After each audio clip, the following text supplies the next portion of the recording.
Good evening and welcome to the Planning Committee meeting of the 16th of June. YouTube is streaming. Welcome to meeting the Warwick District Council Planning Committee on Tuesday 16th of June 26. Thank you for attending or watching online. I'm Councillor Alan Bode, Chairman of the Committee. Please be aware that this meeting has been recorded. This will then be uploaded to the Council's YouTube channel in due course. Details of how the recordings are stored and how long they are retained for are available via the Council's website. Emergency procedure. There are no planned tests of the emergency alarm. The alarm does sound. Everyone present must leave by the designated exit route. If the preferred route is blocked, use the nearest signed alternative route. Do not use the lift. Everyone must assemble at a designated point, which is the central reservation in Regent Grove in front of the police station. Members of the public and press should report to a member of the Town Hall staff who will be wearing yellow fluorescent jackets. Councillors and officers should report to the committee officer. Please do not re-enter the building until the fire officer advises that it's safe to do so. I have alongside me Leslie Campbell, the Interim Committee Services Officer, Nigel Bell, the Legal Advisor, and Tyrese Houghton, Committee Services Apprentice, who's observing. On my left, Sandip Sahota, Business Manager, Erin Weatherstone, Principal Planning Officer, Millie Flynn, Principal Planning Officer, James Moulding, Planning Officer, and Chris Lancet, Highways Officer at the end now. Members, can I check that you've all seen the update report and had an opportunity to read the many pages? You have. Thank you. Apologies and substitutes. Councillor Dray is substituting with Councillor Knight. Are there any other apologies? No. Members' declaration of interest. Anyone with a pecuniary interest will need to leave the room and will be called back in at the end of the item. Members are also reminded of a need to declare predetermination on any matter. Please may I have any declarations of interest? No. Site visits. Does any member wish to record if they've undertaken a visit on their own for applications on this evening's agenda? Yes, Councillor Whiteman. Thank you. So I took Councillor Dixon's advice and went to see the former Kenilworth School site in the morning. You haven't spoken to anyone? Didn't speak to anyone, stayed in the car, looked. Thank you. Councillor Dixon. Yes, likewise. I've also visited the Lace Lane site. Thank you. We now need to confirm the minutes of the 19th of May 2026 meeting. In line with our procedures, all members can vote on the approval of minutes, although they may not have been there at the meeting. Proposer and Secretary is needing a proposer. Councillor Kennedy. Lots of people. Looking back to Councillor Phillips. They'll all vote in favour of accepting the minutes. Thank you, that's unanimous. Now down to business. The procedure for each application will be as follows. Each application will have a presentation from a planning officer. This is followed by registered speakers who will be invited to address the committee. I must ask that all speakers stick to their allotted time. Please can all speakers speak directly into the microphones and if necessary, move the microphones closer to you and ensure there are no devices in the way of the microphone. This will enable you to be clearly heard both here and on YouTube. Following registered speakers, the committee will then debate the application. During the debate, members, including myself, may well raise technical questions and issues to which the planning officers or advisors may need to respond, and I will normally invite them to do so. Please can I remind everyone that no officer or councillor will be permitted to address the committee without my permission. The committee will then make its decision based on the information within the report, any representations at the meeting and the content of its debate. Once the decision is made, I will announce it after the vote. For the benefit of visitors attending the committee, all applications will be decided in accordance with the current National Planning Policy Framework and the Council's adopted local plan policies, which are set out in a presumption in favour of sustainable development unless there are material planning considerations that indicate otherwise. Applications are considered against policies contained in local neighbourhood development plans that have been approved following a public referendum. Applications in accord with the local plan will usually be permitted. Applications must only be refused where there are valid planning reasons for doing so. This will help to avoid legal challenges against decisions and avoid unnecessary legal costs to the council and council taxpayer. Please note that I've already agreed that if needed, the meeting will adjourn at a suitable point of around 2 hours into the meeting to allow for a comfort break. Finally, whilst I and all committee members fully appreciate the importance of decisions being made this evening and that they may well generate strong feelings, I take this opportunity to remind everybody to remain calm and courteous at all times. There aren't any action points for me to update you on from the previous meeting, so we can move forward to the first application, which is W/25/1717, former Kenilworth School, Lays Lane, Kenilworth. Thank you, Chair.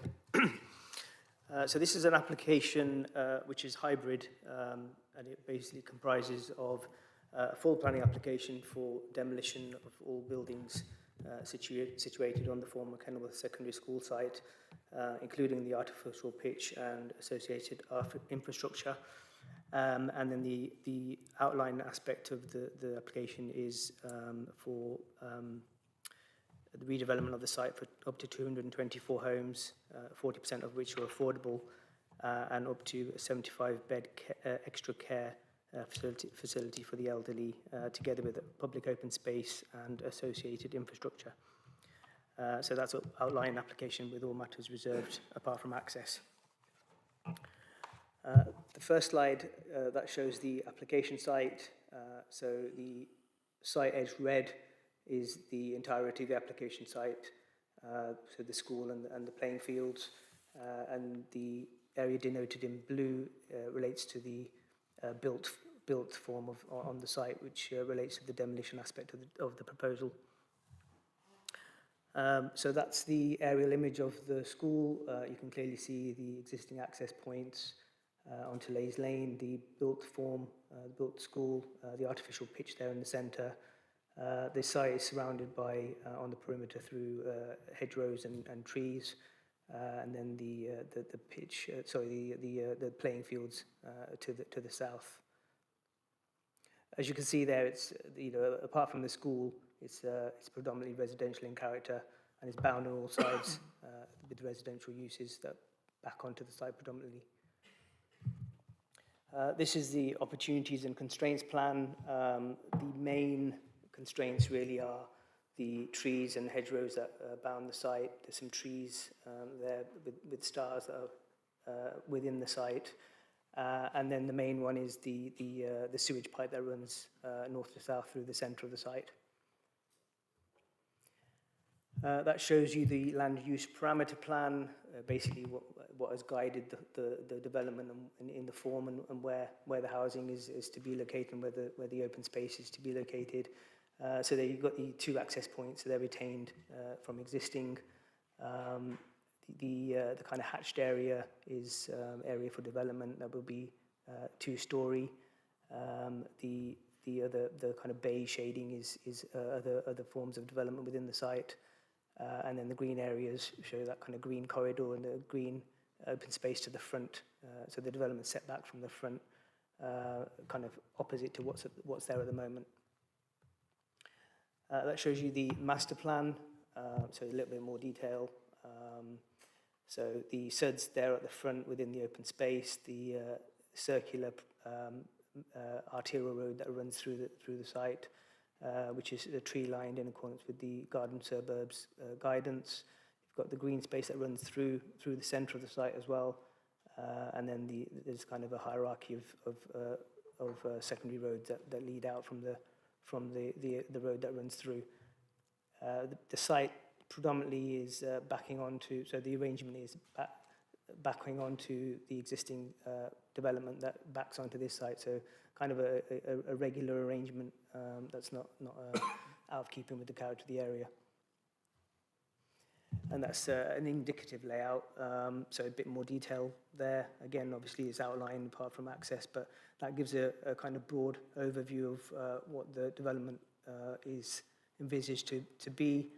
So you've got the open space, the SUDs to the north, fronting onto Leys Lane. The trees and hedgerows are retained along the perimeter. Central green space running from north to south with footpaths and cycle access. And the care home element is there in the kind of northeast corner of the site with its own kind of self-contained parking area. And this just shows you the access points. So the access points are retained as existing, but they've been upgraded or will be upgraded to meet the requirements of a development of this scale. And summary of main points, the site is allocated within the local plan for residential development, allocation H09, which was envisaged for approximately 250 dwellings. This scheme is for 224 plus the 75-bed extra care facility, although that goes over the number of 250, essentially substituting 25 houses for a 75-bed care facility, which has less land take and has less requirements for the site. So in overall terms, the site is considered to be able to accommodate that development, and also it gives a facility which is much needed in the district. The demolition of all the existing buildings on site have previously been approved through a prior approval application, and no objection is raised to that. Basically, the conditions that were added to that approval have been carried over into this just to kind of consolidate the two aspects of the development. The proposed site is outline only with access approved at this stage, so all technical matters have been satisfactorily addressed through the various consultees and will be secured either through conditions or 106 agreement.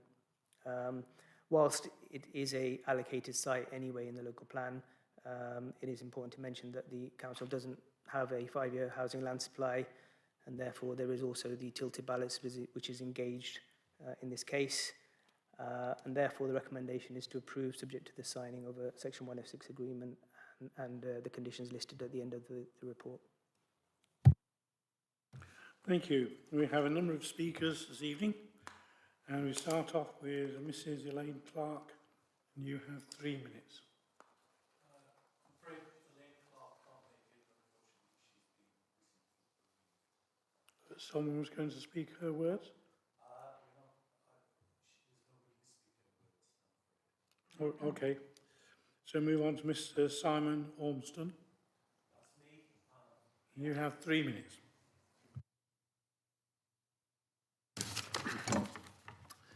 Good evening.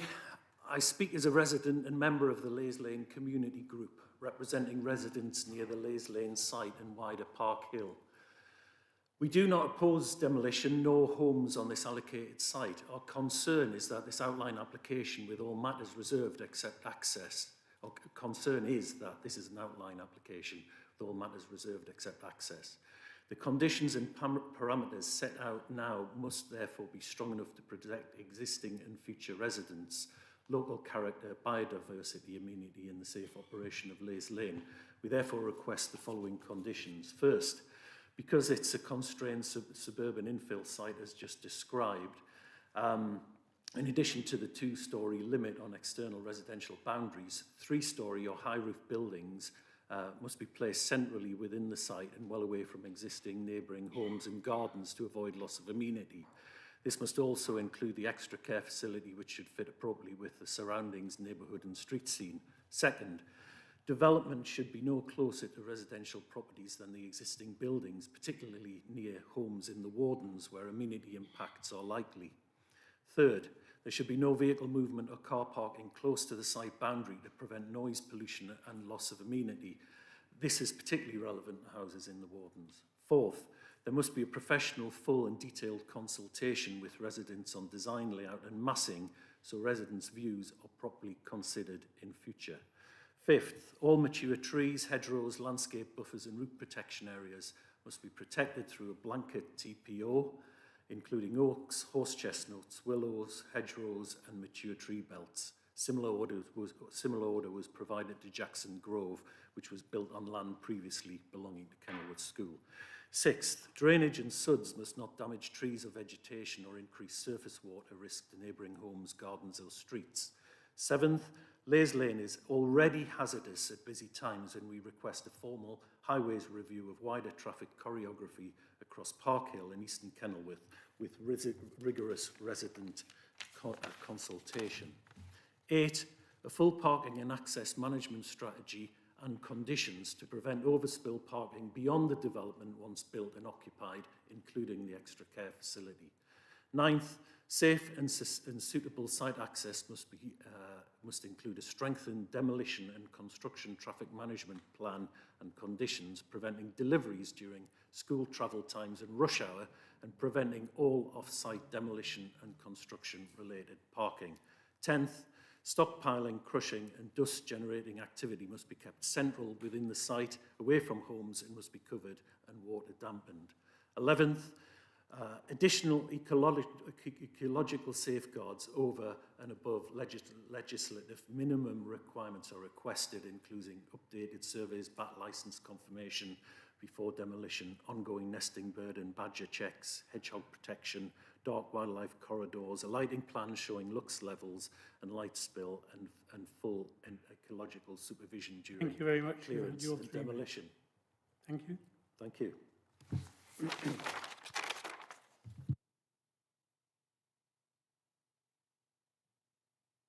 Mr. John Dubber. Again, you have 3 minutes.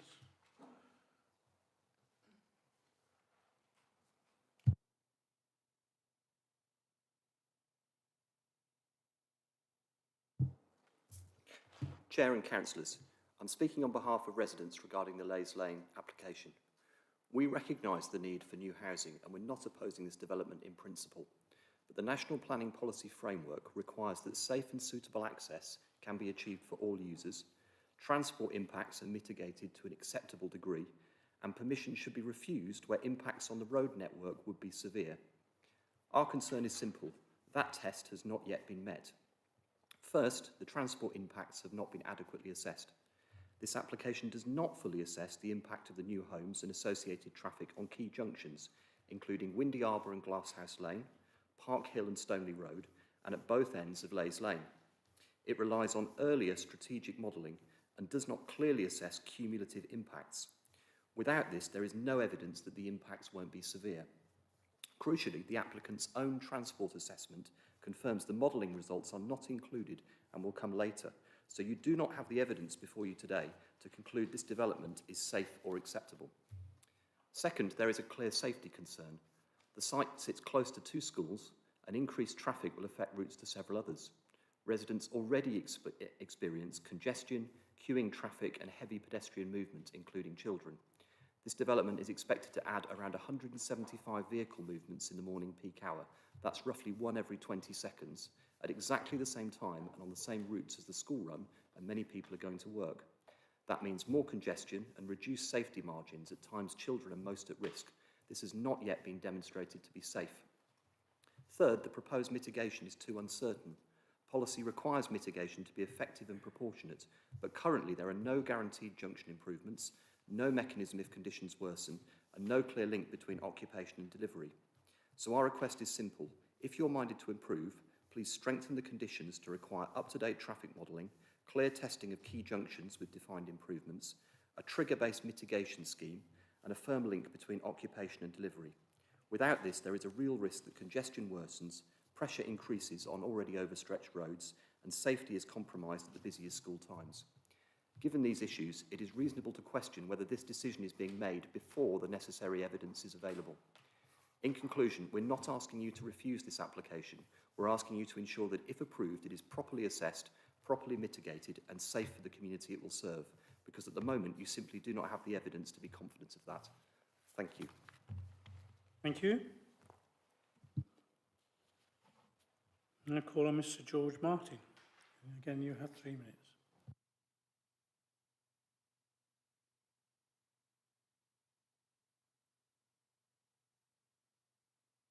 Good evening.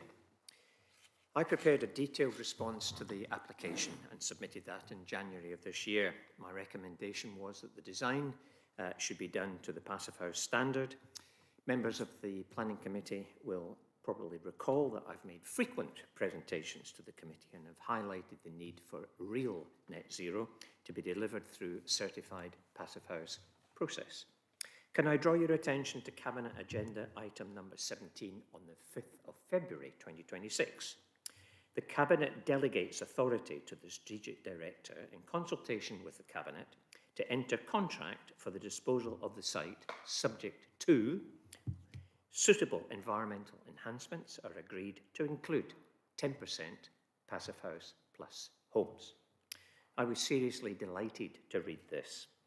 Can I add that there are now 80 local authorities in the country building to the Passive House standard, as yet not Warwick District Council.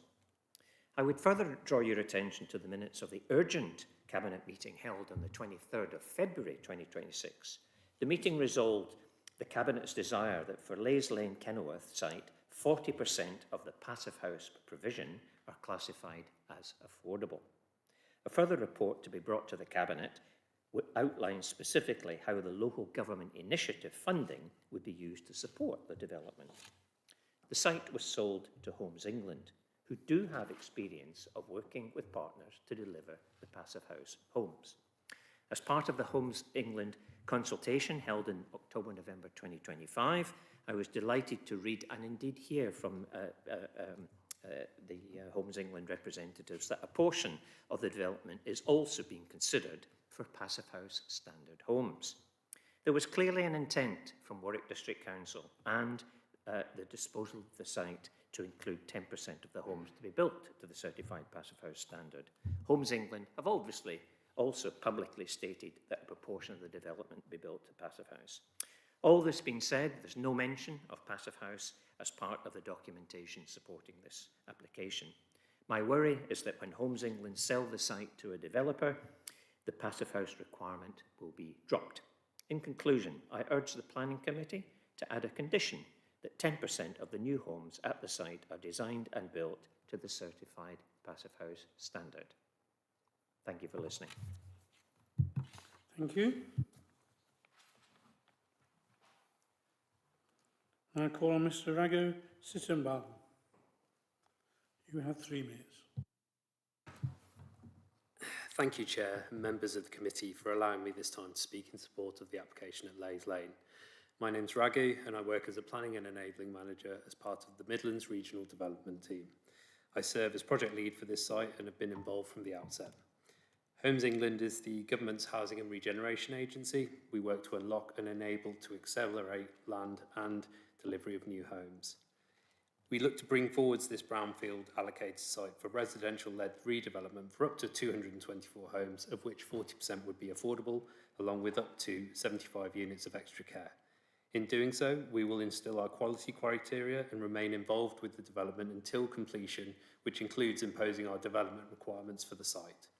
To achieve this, our consent is focused on delivering benefits through new public open space that is accessible for both existing and future residents, along with the delivery of an improved pedestrian cycle infrastructure on Lays Lane on behalf of Warwickshire County Council. Alongside this will be a substantial financial contribution towards Warwickshire County Council's infrastructure delivery plan for Kenilworth.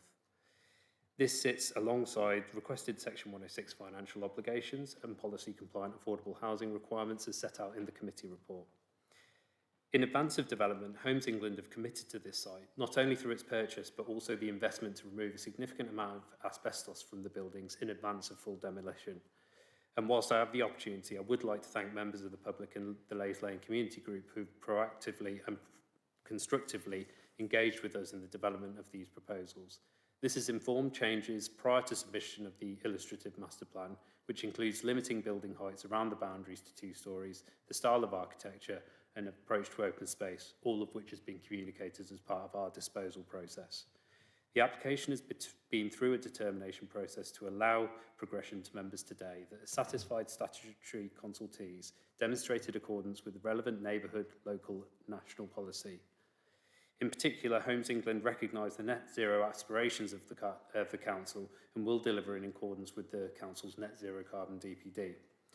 We hope that members are able to agree with the Office's recommendation to support the future delivery of housing on this site, and we believe this will make a positive contribution for existing and future residents. Thank you. Thank you. And final speaker is Councillor Williams, who has 5 minutes.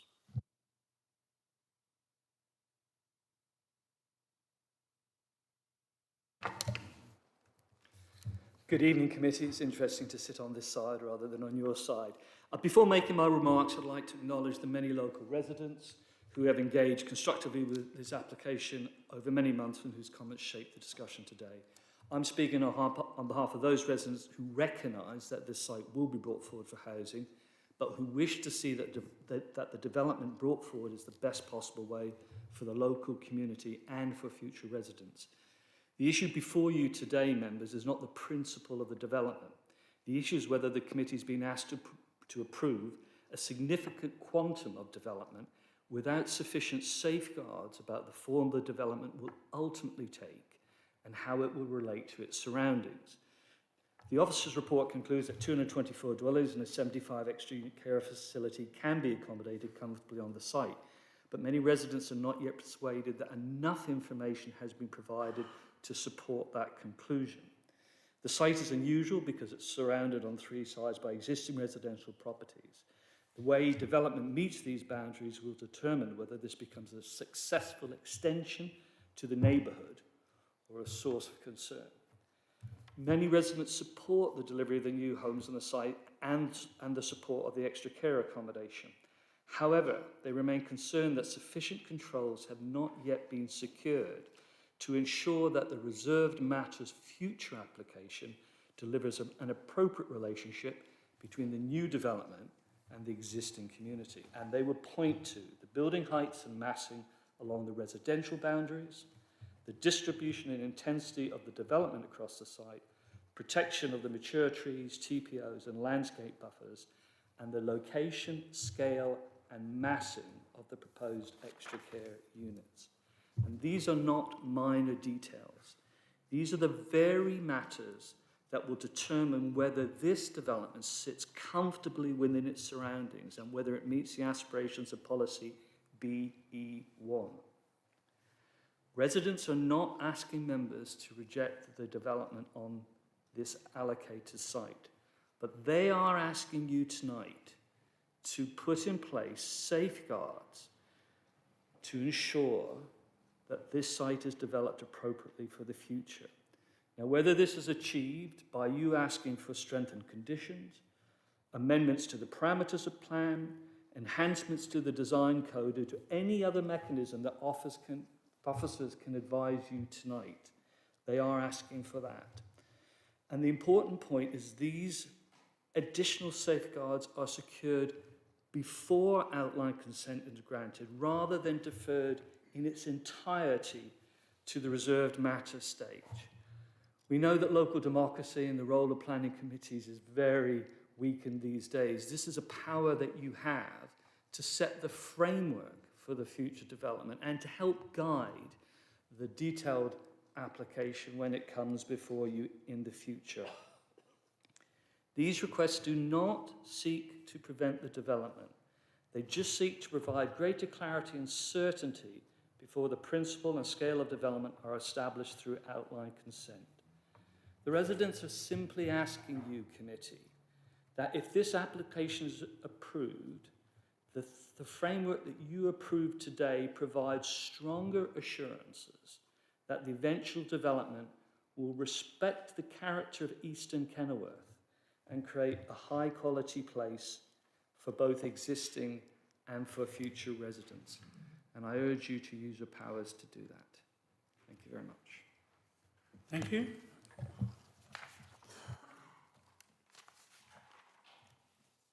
Now, if I go over to members, presumably, I just want advice on we can add to the conditions in the way it's been mentioned at this stage. Yes, Chairman, provided they meet the conditions tests, yes. Thank you. Okay, members. Councillor Dixon. Thank you, Chair. I'm grateful to the officers for the questions I asked in advance. And many of the residents and speakers have raised concerns in connection with traffic and safety, both on Leys Lane and in the surrounding area, given other developments that are taking place. I had asked that a representative of County Council Highways attend this evening's meeting, and I was led to understand. I beg your pardon? Ah, you are. Sorry, it says Warwick District Council Officer on it. Sorry. In which case, I will happily ask some questions there, because I'm concerned not just about the safety on Leys Lane, but about a number of other junctions that I think it was Mr. Dubber referred to there. What reassurance can you give that the traffic assessment has looked at the impact, bearing in mind that Dalehouse Lane is closed for the next 14 months at least, and Crew Lane at the best of times is dangerous, which is in close proximity to this site?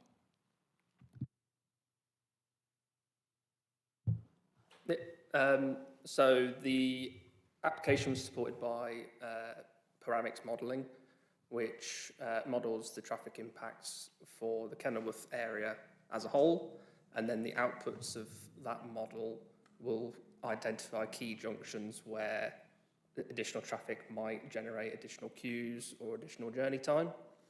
Those specific junctions are then modelled in isolated junction models, so either Piccadilly for priority junctions or Linsig for signalised junctions. And those junctions that were identified as being impacted all have mitigation identified as part of the local plan in the IDP, and those mitigation schemes are shown to mitigate this development impact as well as the wider local plan sites. In terms of the closure of Dalehouse Lane, we wouldn't have considered that as part of the traffic modelling because it's only a temporary closure, and as part of the modelling we can only require testing of standard scenario. So things like road closures and roadworks, etc., aren't included in the model. But in terms of how that ties in, particularly during construction, so for this site, for example, if they're going to do the roadworks to put the site accesses in, we will then look at that time when they try and book the road space to carry out those works, and if other roadworks are in the area, they may have to wait until those roadworks are finished to then carry out their own works. If I may come back on that, you referred to the IDP, which I understand to be the Infrastructure Delivery Plan, and that is part of the currently draft South Warwickshire Local Plan. Am I correct in that? No, so the IDP we've used to assess this is the currently adopted IDP as part of the currently adopted local plan, and then the East Kenilworth development brief.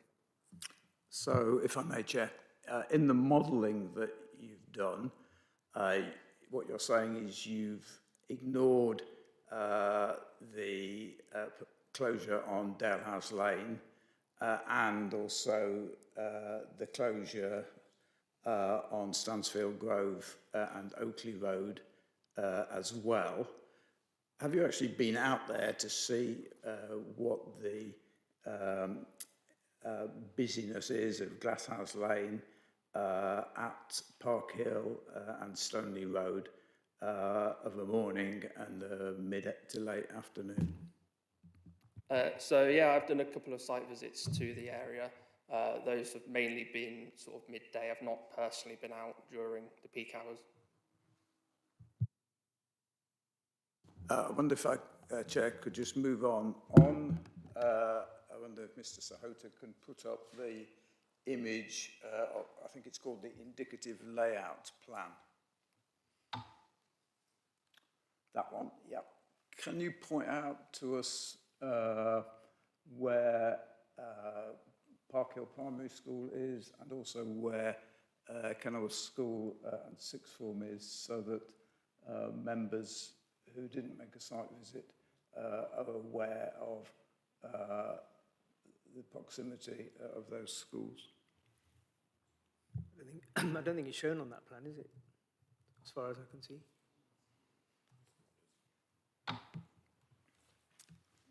Okay, so up the top right-hand corner is the very edge of Kenilworth School, which has 2,000 plus students going into and out of it of a morning and a mid-afternoon. And Park Hill Junior School is probably about a third of the way along, just at the top there.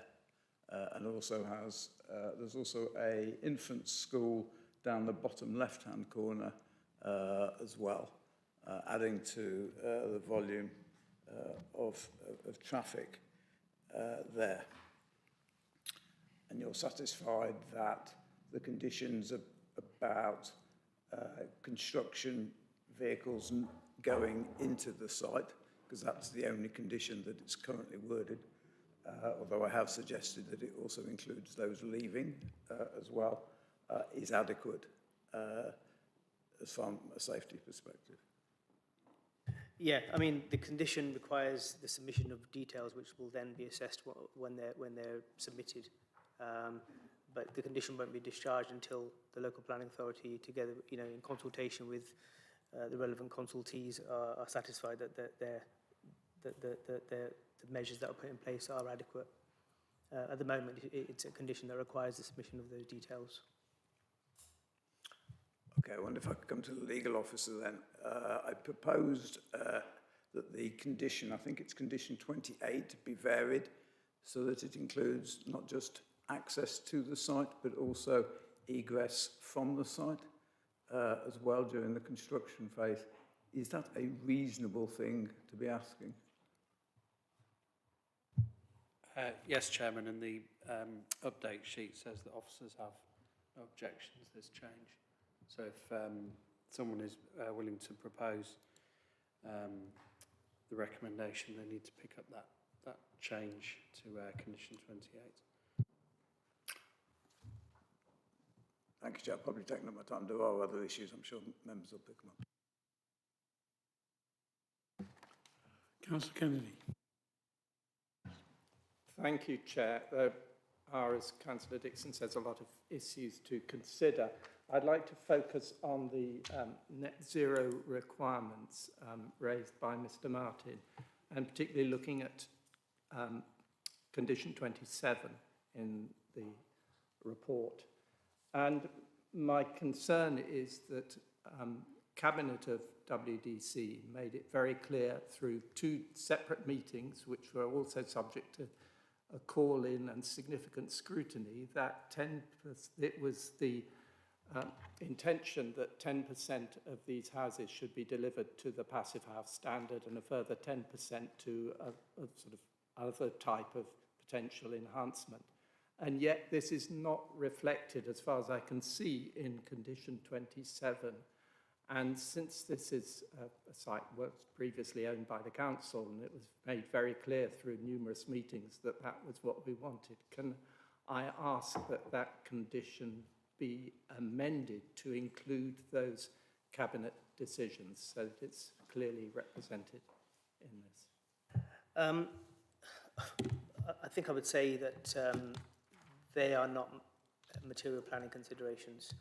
The decisions are made in accordance with the development plan, which as part of the development plan, we've got the net zero DPD. So we have got a policy requirement for the net zero. We don't have anything in the local plan or a DPD about passive house requirements. I note that what's been kind of agreed at cabinet level and perhaps through the agreement in the sale, and that may come through as part of that, but that is a separate matter to the planning consideration. So we can only impose conditions that are based on planning policy, not through, I think the passive house goes over and above what is required in the development plan, so it wouldn't meet the tests for conditions. Could I just come back on that? I don't have it to hand, but I understand the net zero carbon DPD does make reference to passive house standard as being one way of meeting the requirements of the net zero carbon DPD. Since it's already in that planning document, can we not make reference to the fact that that is mentioned there? I mean, the condition 27 is our standard net zero condition. So basically, it's basically asking for an energy statement which demonstrates how the requirements of the DPD will be met, together with a verification report that shows that it has been met. So, you know, the developer is open to doing that. It's basically whatever's in the DPD that can meet the requirements, that the developer is open to make their choice, make the decisions of how they wish to address that requirement. So the condition is quite open. So it's not prescriptive, because it doesn't have to be. It's for the developer to decide how to comply with the condition. Which, if I may say, seems to me the problem, that the condition is open and potentially the developer could go ahead and say they've got planning permission simply to follow the DPD, not to follow what has been determined by our Cabinet and by Warwick District Council as what they want to see on this site. And indeed, I understand that some funding has been set aside to support this ambition. So why can't it be included in the planning application? I mean, I think what I would say is that, you know, that may well be an agreement between the parties, you know, the council and Homes England and the you know, prospective house builder that takes on the site, but I don't think we can put it as a prescriptive in the condition. I mean, Nigel, you may want to chip in here. Chairman, I would support everything that's said. I'm afraid there isn't a policy basis to require passive house. As Mr. Soter explained, it is one route to comply with the net zero carbon policy, but we can't require it. We can't insist upon it. It's for the eventual developer to choose how they achieve net zero. Councillor Islewood. I think that's covered it, what you've just said. So I was going to ask a very similar question to Councillor Kennedy. Very disappointing, the answer, mind you. Councillor Dre.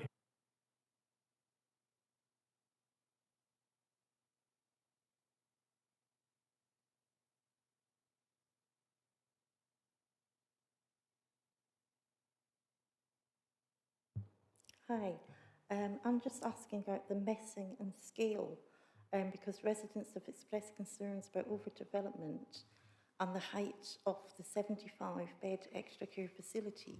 How do the current designs respect the massing and privacy limits of adjacent properties? I mean, what we're granting here is the number of dwellings, essentially. So 224 dwellings in a 75-bed care home. The scale will be a matter for the subsequent reserve matters application. There is a parameters plan which kind of demonstrates, so that hatched area, I mean, this is indicative, so, you know, this is a kind of what it could be. It's not bound to be this, but the general kind of idea is that the hatched area is 2-storey. So the most sensitive parts of the site, which adjoin residential uses, will be 2-storey, and then there's scope to perhaps go higher than 2-storey within the kind of beige areas more central in the site. So where the care home will be, as you can see at the top kind of right of the site, there is a 2-storey strip, but then there's a section to the top of that which isn't considered as sensitive because it's to the side of those houses that front onto Lays Lane there. So there may be scope to perhaps go taller than 2-storey at that point when you look at the care home there. So although this is not fixed, this is just indicative. That may be the kind of thing that may come forward and would in all likelihood be acceptable because of, you know, it's taking account of the sensitive areas and going taller in the less sensitive areas. But that will all be subject to subsequent application and public consultation. Councillor Tangri. Can I ask, is this development will be built in phases or just one go? Yeah, there's a phasing condition on this outline. So how many phases? 1, 2? That would be subject to the condition. So it's not set out. That will be for detailed submission at the discharge of condition stage. All right. Okay. So that would be left at the reserve matter stage. Yeah. I'm just wondering. You mentioned there is a sewage going on the centre of the site. How this can be maintained when it's built? Because if it's on the centre of the site, it's really difficult to maintain, and it's very deep. I mean, I think that's probably one of the reasons why the centre of the site is not built on.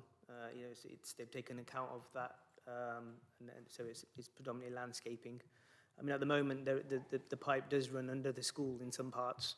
So, but I think that is a matter for the developer. But it has been designed in factoring that constraint in. So the scheme seems to be designed around that constraint. Just a last bit, and what measures are proposed to encourage walking, cycling, and any public transport? Because it's all in the cars everywhere. There are conditions listed in relation to bus stops, and there is also contributions to infrastructure improvements and highways, and also there's cycle lanes within the development. Councillor Hazelwood. Thank you, yes. So I note the officer comment that the quantum of development can be comfortably accommodated within the application site. However, in the context of a national housing crisis and shortfall of suitable sites, can officers clarify the building density, that is dwellings per hectare, and why it appears to be so comfortable given the shortfall of suitable sites across the district?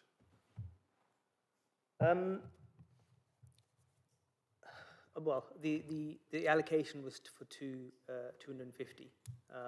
So the density is greater than what was allocated in the local plan. There isn't anything in the local plan that sets out minimum densities. So, you know, we can't say you have to have X number per hectare. So, I mean, this site has come forward denser than what was envisaged through primarily the care home. And it satisfies all of the character of the area, all of the standards, the distance separation, 45-degree line parking standards, open space. So factoring all of that in, it appears to be a comfortable number that is appropriate for the location. So I understand there's no requirement for minimum density. I'm not suggesting there should be. I'm just curious as to, it appears to be a very generous allocation on site and in terms of the amount of accommodation for the area. And I think I'm just reflecting back the words you used in your report, that it was very comfortable. So I was just curious as to know what the density was, and we can take this offline if that helps. Yeah, I'm sorry, I don't know off the top of my head, sorry. I've been away. But I mean, part of the consideration is the character of the area. You know, so the densities. I mean, it's likely to be arguably denser because of the housing mix, because it is an area that's predominantly detached houses. So, but you know, we have to, it's not just the development of the houses; it's all of the infrastructure that has to come with it. So, factoring that in, it seems to be a good layout for the site. Councillor Bargrave. Thank you. On the outline master plan diagram, I get that this is just indicative, but it's very difficult to tell on the pictures there about the houses and the parking that's been allocated for those houses. It looks like there isn't any on a lot of the properties, and I'm wondering if that has been given enough consideration for vehicle parking outside the houses, because it doesn't look like there is, and then potentially that would affect how many houses you can get on this site if this layout isn't actually very representative of what can be achieved. Yeah, I mean, these plans don't show parking.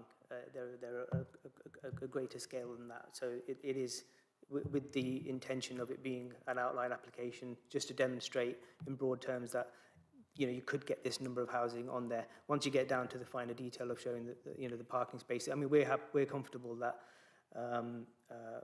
that the site can accommodate, once you get down to the detail and show the individual houses and show the parking spaces, everything like that, it will be able to accommodate that, because there is scope for that detail to be embedded in there.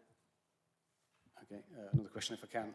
So it's got cycle routes, I think, down the centre, but there doesn't seem to be anywhere for cyclists to go to the houses.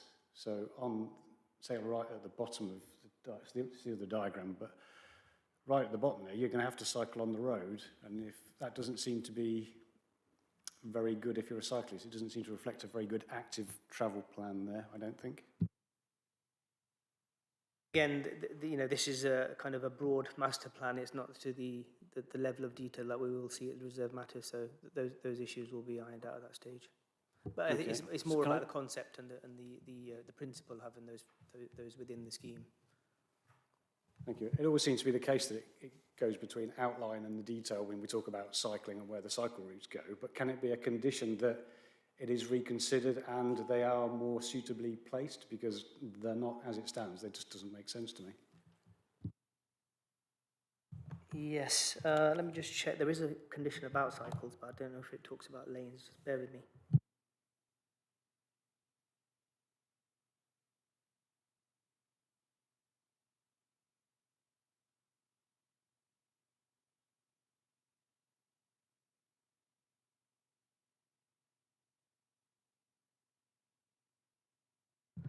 Yeah, no, I think the one we've got is about cycle parking, so there is nothing about, yeah, so we can put that into a condition for that detail. Can I ask one more question? The subject of green spaces and the management and the charges that the residents end up paying on these sites has come up quite a lot at council. Is it possible to have some kind of condition that would prevent the developer in having charges to residents for green space management?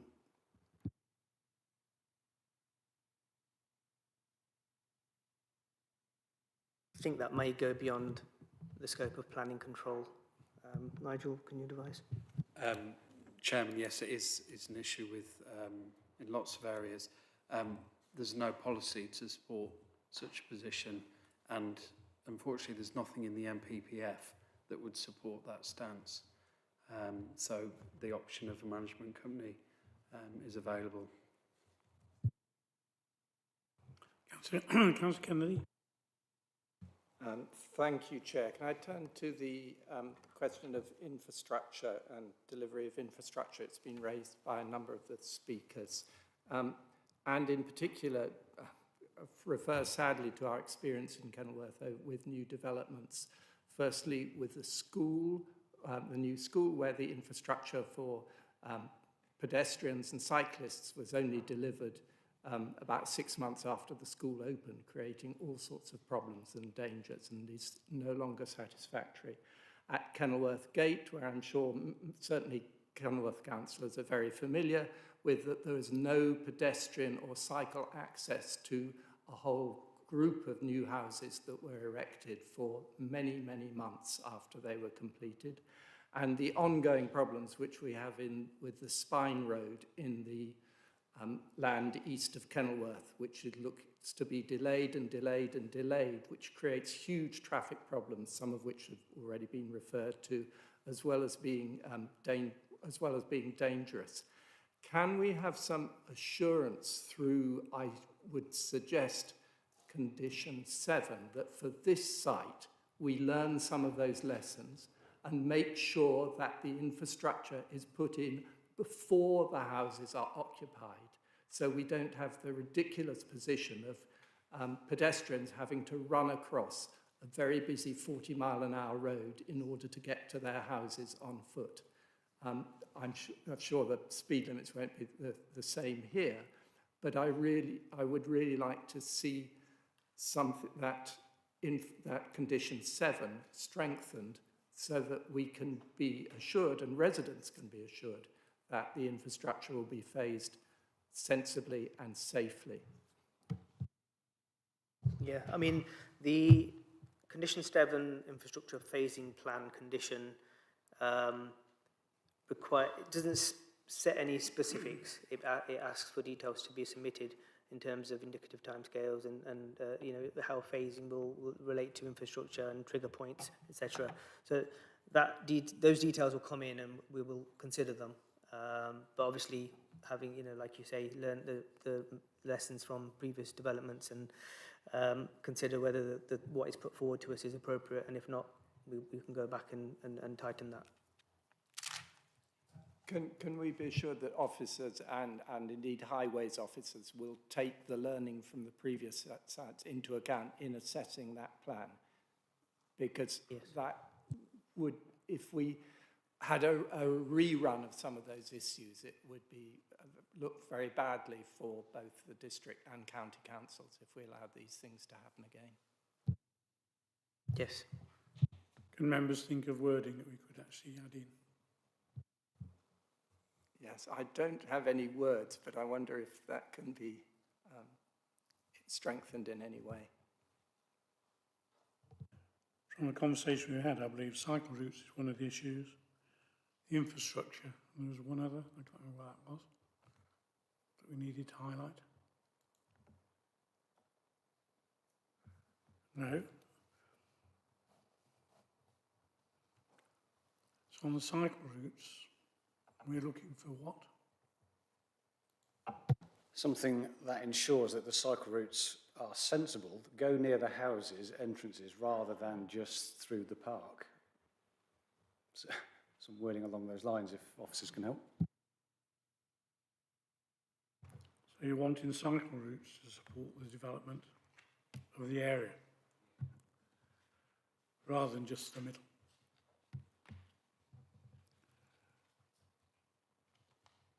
I'll think about that one. Councillor Gifford.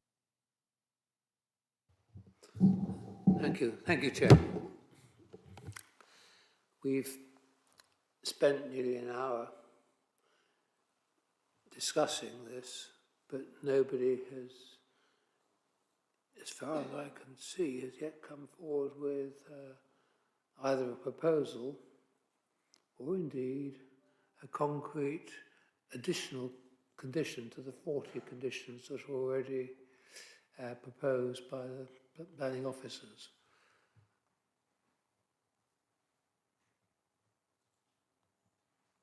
I note what's been said and the concerns people have, but if we go to the summary of, you'll see the reasons why we have little. Mr. Sahota, Sandeep, if you could just go to the summary.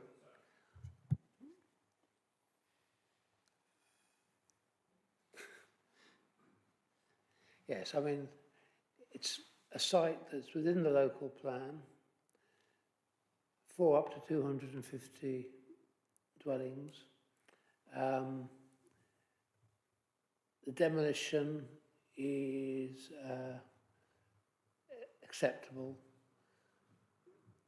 It's an outline only. I mean, I have to say I always have a slight problem with it, outline only, when so much is what people are concerned about is actually more detailed. All the technical matters have been satisfactorily addressed with the various consultees. Very importantly, we haven't got a 5-year supply. That's 1.9 year supply of housing at the moment. And there aren't any matters, and that was quite clear from discussion so far, that outweigh that. There are the 40 conditions, and I mean, I'd propose that we approve the application as per the officer's recommendation, but I'm very happy for if those who've got concerns about pedestrian cycle lane improvements and so on, if they feel that 23 needs changing in any way. I heard what was said about Passive House. I couldn't see how that could be put in to the planning application. It may be that when this council, when the administration had real control over the site, they might have been able to do something at that point. But I can't see how, and the impression I get is from Mr. Bell that there's nothing we can do about that at this stage, because is that correct? We can't specify that Passive House. Legally, that cannot be done. No, Chairman, we don't have the policy support to do that. So all we could do is at most we could do is a note to the applicant suggesting Passive House standards, but we couldn't actually. So at the moment, my view would be we have to accept the office recommendation. But if we can tighten up on any of the 40 conditions, then it is very, very much a question of conditions that people are concerned about rather than the actual whether this application should go ahead or not. And I just feel that we've reached a stage where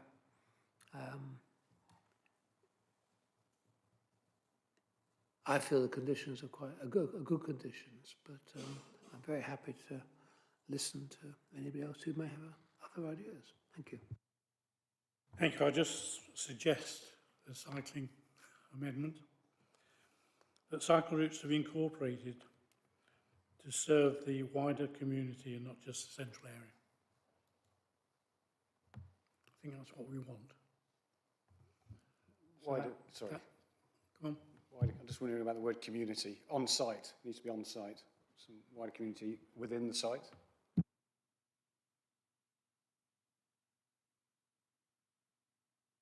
People happy with that?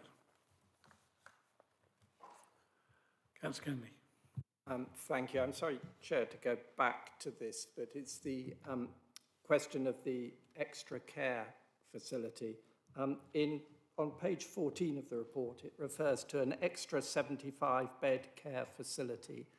I assume that should be a 75-bed extra care facility. And actually, this is an important matter because the definition, as I understand it, of extra care is different from a care home. And I know this was a considerable concern to residents as to what sort of facility it would be. And I think it's really important that we make it clear it is an extra care facility within those parameters throughout the report. So if I could just suggest on page 14 that that is amended.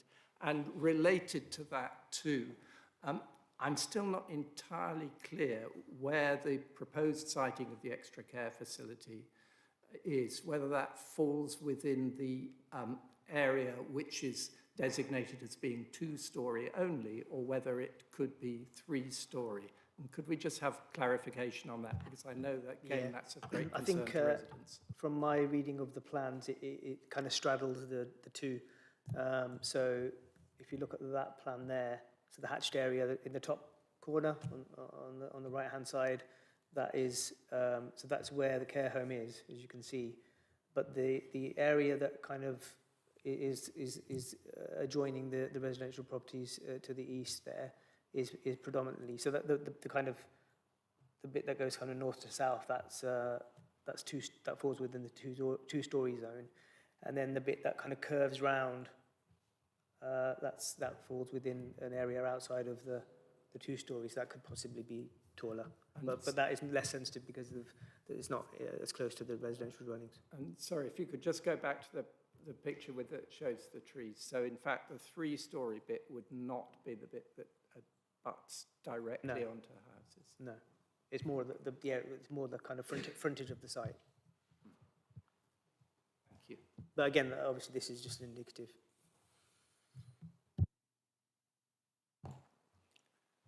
Can I have a proposal? Is that possible? Incorporating the cycle bit. Councillor Dix. And also incorporating the changed condition 28 as well, and putting a note in about passive house 10%. Before I make a proposal, can I actually just clarify that condition 35, which I think it's the first time I've ever seen that, which seems to remove permitted development rights. Am I correct in that? It's the first time I've ever seen that on an application. I welcome it there, and I assume that our legal officers are quite happy that that's both reasonable and enforceable as well, but it's the first time I've ever seen that being there. Chairman, they're quite common on new housing developments to remove some permitted development rights. That's quite common. Yeah, it can have an impact on parking, for example, where the standards are different. So yeah, it gives a local authority to control over that.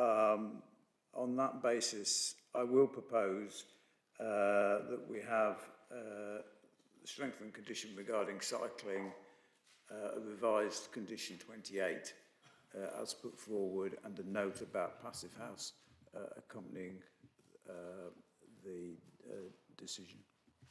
I need to have the committee determine the wording.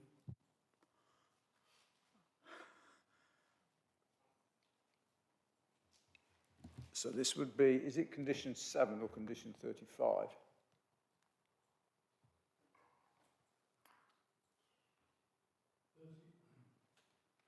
Sorry, Sorry, not 35.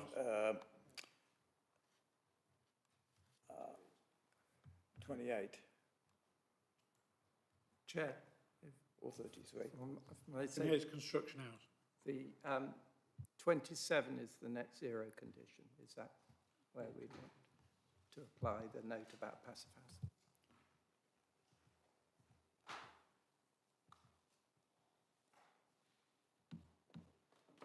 In which case I would propose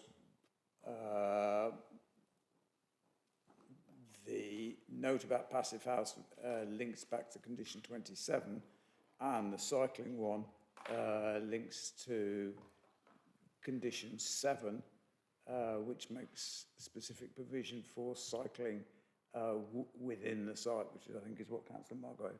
So the wording I've now got for that is cycle routes to be incorporated within the development to serve the wider community and not just the central area. I'm happy with that. Okay. And the note on the passive house will be? That the applicant notes the committee's preference to achieve passive house standard of 10%.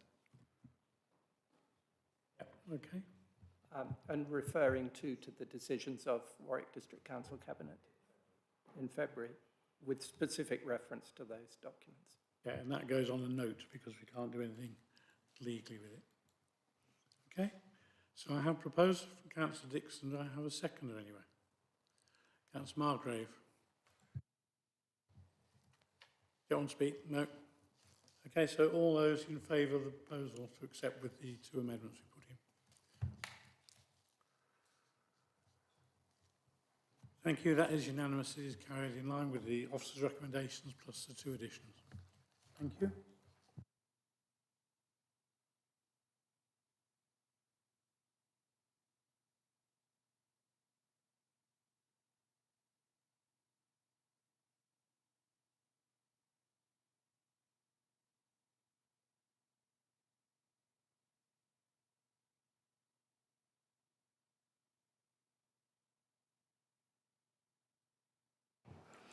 Okay, we move on to agenda items 5 and 6, taken together because it's listed building and centre as well, so we're handling them both at the same time.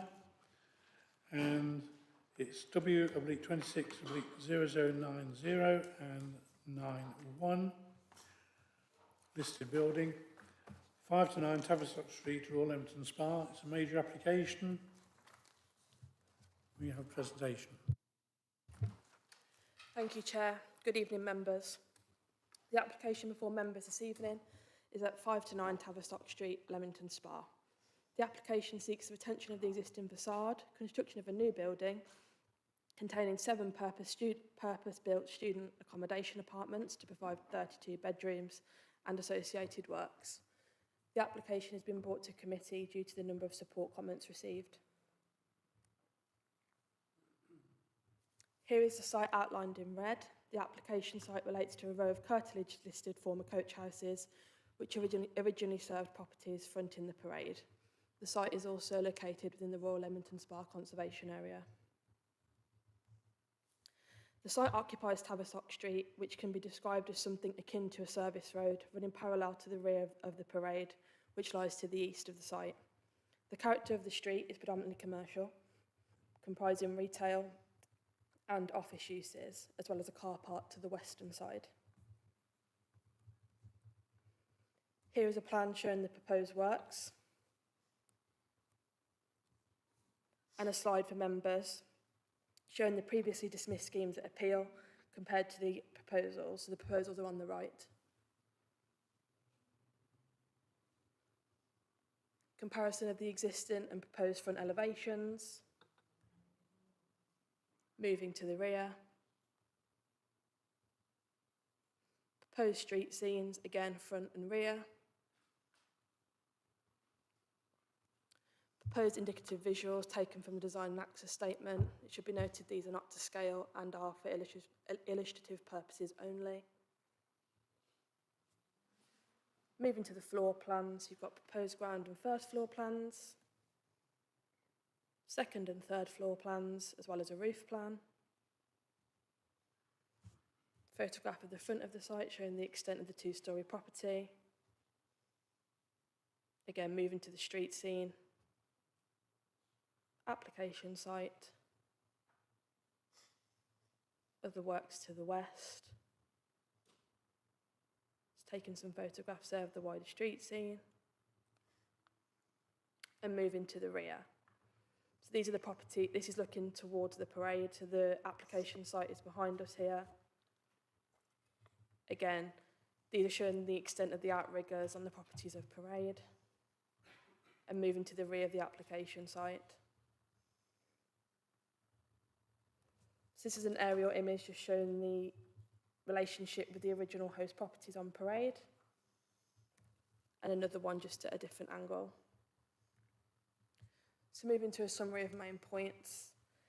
The application site relates to a Grade 2 star listed curtilage building, which lies within the Royal Leamington Spa Conservation Area. The proposals are acceptable in principle insofar as local plan policy H6, but are not acceptable in principle and are not in accordance with local plan policy HE1. It is of officers' opinion that the proposals will result in harm to the curtilage listed building at a level which is not outweighed by the potential public benefits. Members should note that national and local policy requires substantial public benefits to outweigh the level of heritage harm, and the proposed scale, mass and bulk is considered to result in visual harm to the character of the conservation area and street scene in general, and therefore contrary to local plan policy BE1. And on that basis, the application is recommended for refusal. Thank you. Thank you. I have 2 speakers. First one is Mr. Matt Chadwick, and you have 3 minutes when you start.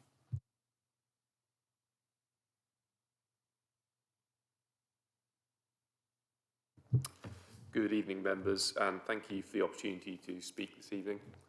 My name is Matt Chadwick. I'm an associate for John Phillips Planning Consultancy in Oxford, and we are the planning agents for the applicant. These applications are about returning this building to a functional and viable use, rather than it remaining an underutilised building that contributes little to the everyday community. The applicant tried previously with a 5-storey scheme that was refused on appeal because it was concluded that the proportions of the building would have an adverse impact on the listed building and the character and appearance of the street scene at the lower level of less than substantial harm. the development has been reduced in scale significantly from the appeal scheme. The building has lost the majority of its heritage significance, which was recognised by the inspector in the appeals, but some elements remain. Whilst its remaining heritage significance is limited, the applicant has sought to minimise the harm whilst delivering a scheme that will make a valuable contribution to housing needs and which will be viable. This building will not return to a functional use unless its development is viable, and that will inevitably involve making changes to its remaining heritage significance.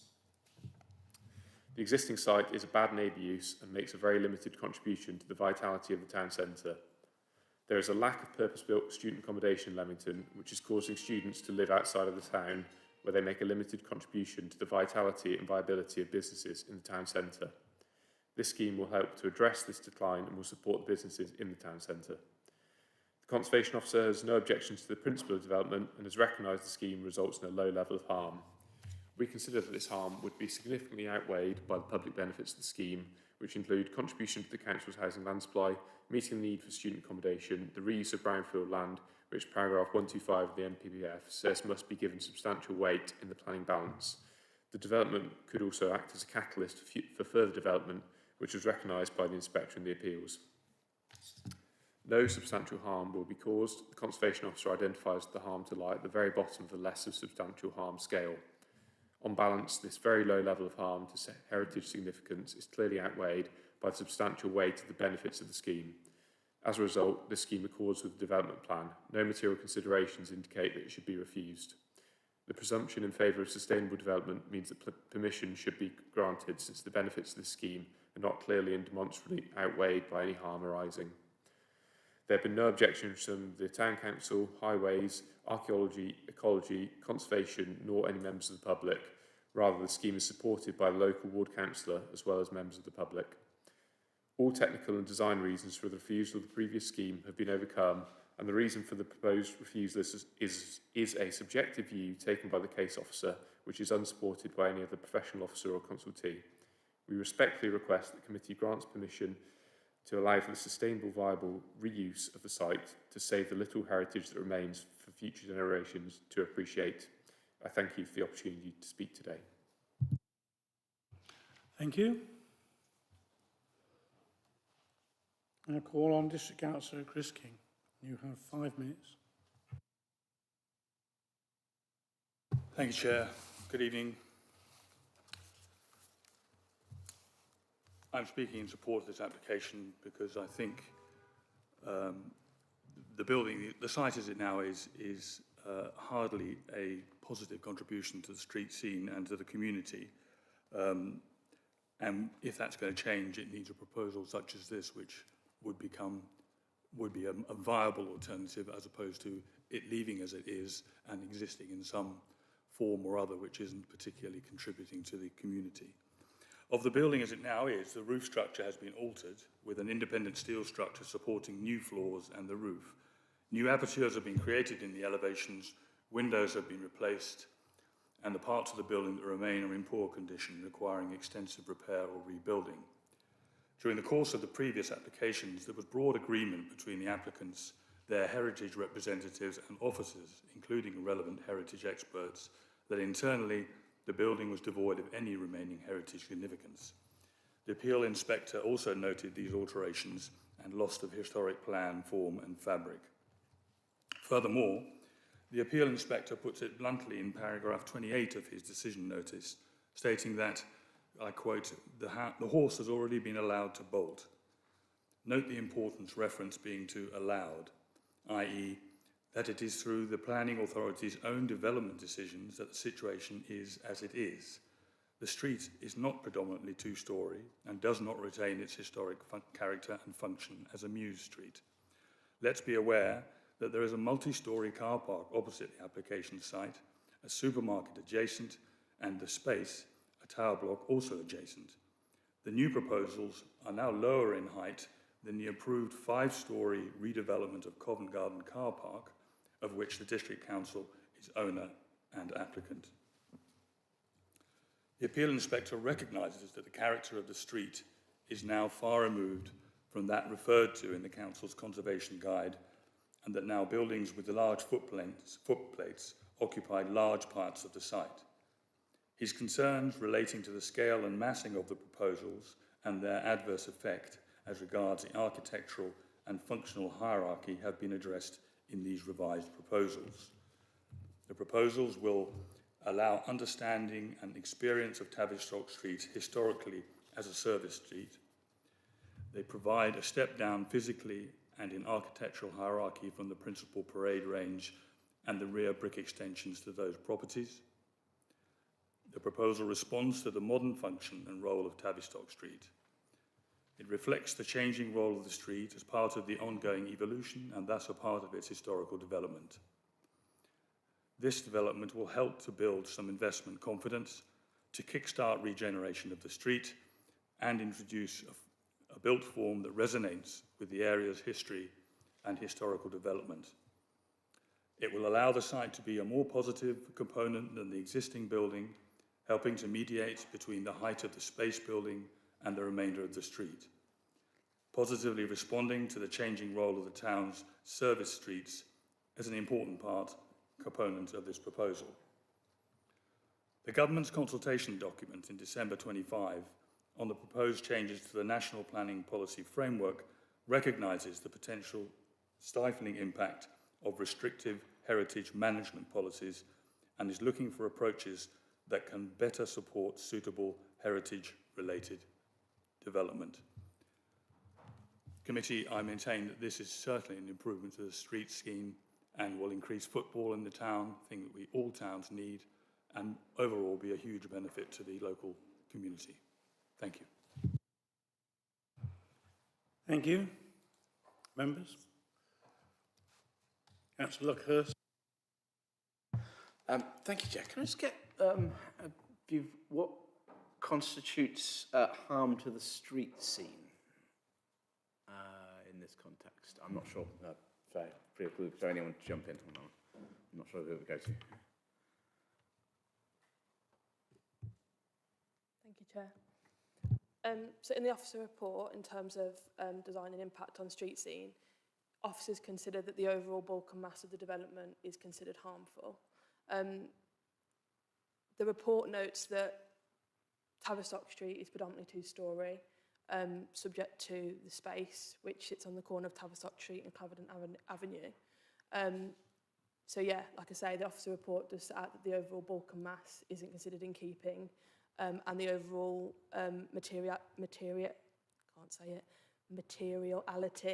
of the proposals is also considered harmful. So would officers not consider the condition of the existing building when factoring in whether something would be harmful or not harmful? Is that up to us to decide? Well, I guess it's a judgment for members to make. Going back to my previous point, I referenced the two-storey element, and at present the building sits as a two-storey building, which is considered in keeping with the wider character and also taking into account the history of the site as a former coach house serving those fronting parade. Thank you. Councillor Kennedy. Thank you, Chair. I understand the main reason for objecting to this is HE1, and this is a question of the balance between the harm, which is at the lower end of less than substantial harm, and the public benefits. And the view of officers is that the public benefits do not outweigh the lower end of the less substantial harm that this is caused. But this is a matter of judgment, and that if we were to look at it in the way that has been outlined by Councillor King, there are clearly, it seems to me, as not from a sort of planning professional point of view, that the public benefits are quite significant in terms of bringing back this site, which frankly looks awful at the moment, into significant positive use. It also helps to address our shortage of 5-year housing land supply. Therefore, we should be considering, I would have thought, the tilted balance in this way, and therefore looking at it favourably. And it seems, from what I see of the plans, demonstrably better for the street scene, when the reduction in height from the previous proposals makes a lot of sense. So I find it hard to see how the balance is so that so that it should be refused on that basis. Yeah, just come back on a couple of the points. So in terms of the balance, the public benefits outweighing the harm. So it is agreed, and indeed it's on record in the inspector's decision that the harm is, so there is harm, is at the lower level of less than substantial, but that harm still needs to be given significant weight and the public benefits still need to outweigh it. So at the appeal stage, the inspector considered both appeals that the public benefits, which are the same as they were then, as they are now, albeit there's less houses or less units, did not outweigh the harm. So to come to a different conclusion now when nothing's really changed, apart from the benefits have become less, is difficult to reach that conclusion. In terms of the tilted balance, that's not applicable in this case because it's for student accommodation, not housing. Sorry, one more point. So the state of the building, the NPPF makes it clear that whereas heritage assets are concerned, the condition of a building shouldn't be used as justification to approve development which wouldn't otherwise be approved, because that just sets an impetus to let heritage assets deteriorate.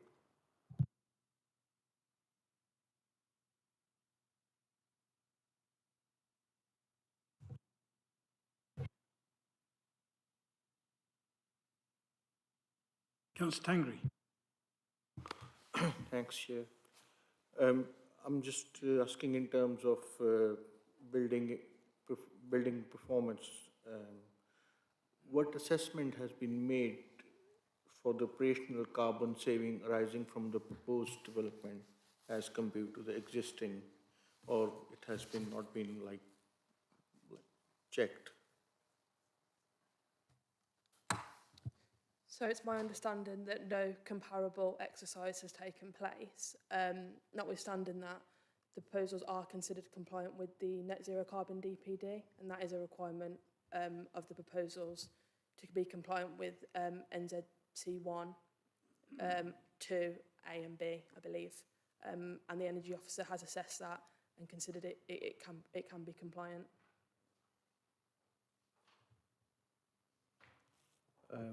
Just one more thing here. I'm thinking in terms of it's a very sustainable location.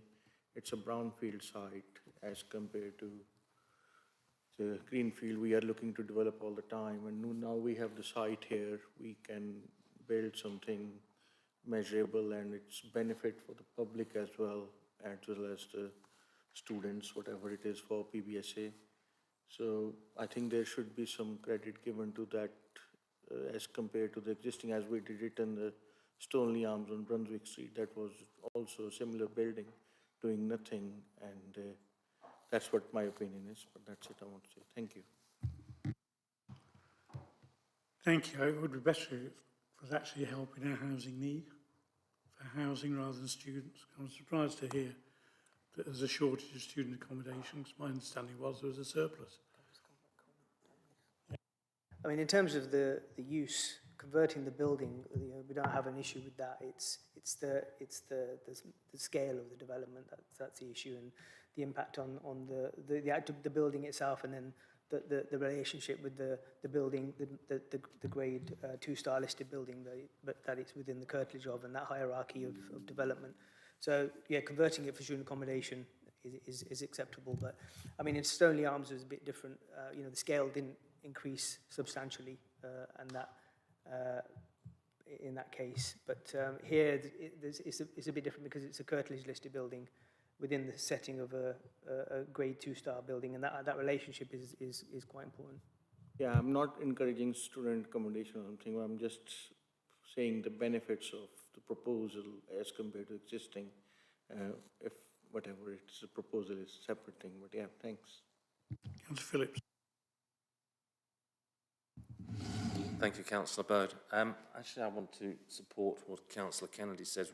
It's not a question, more a comment in terms of We've seen the previous scheme, and I think we rightly turned that down because it looked excessive. This looks a much more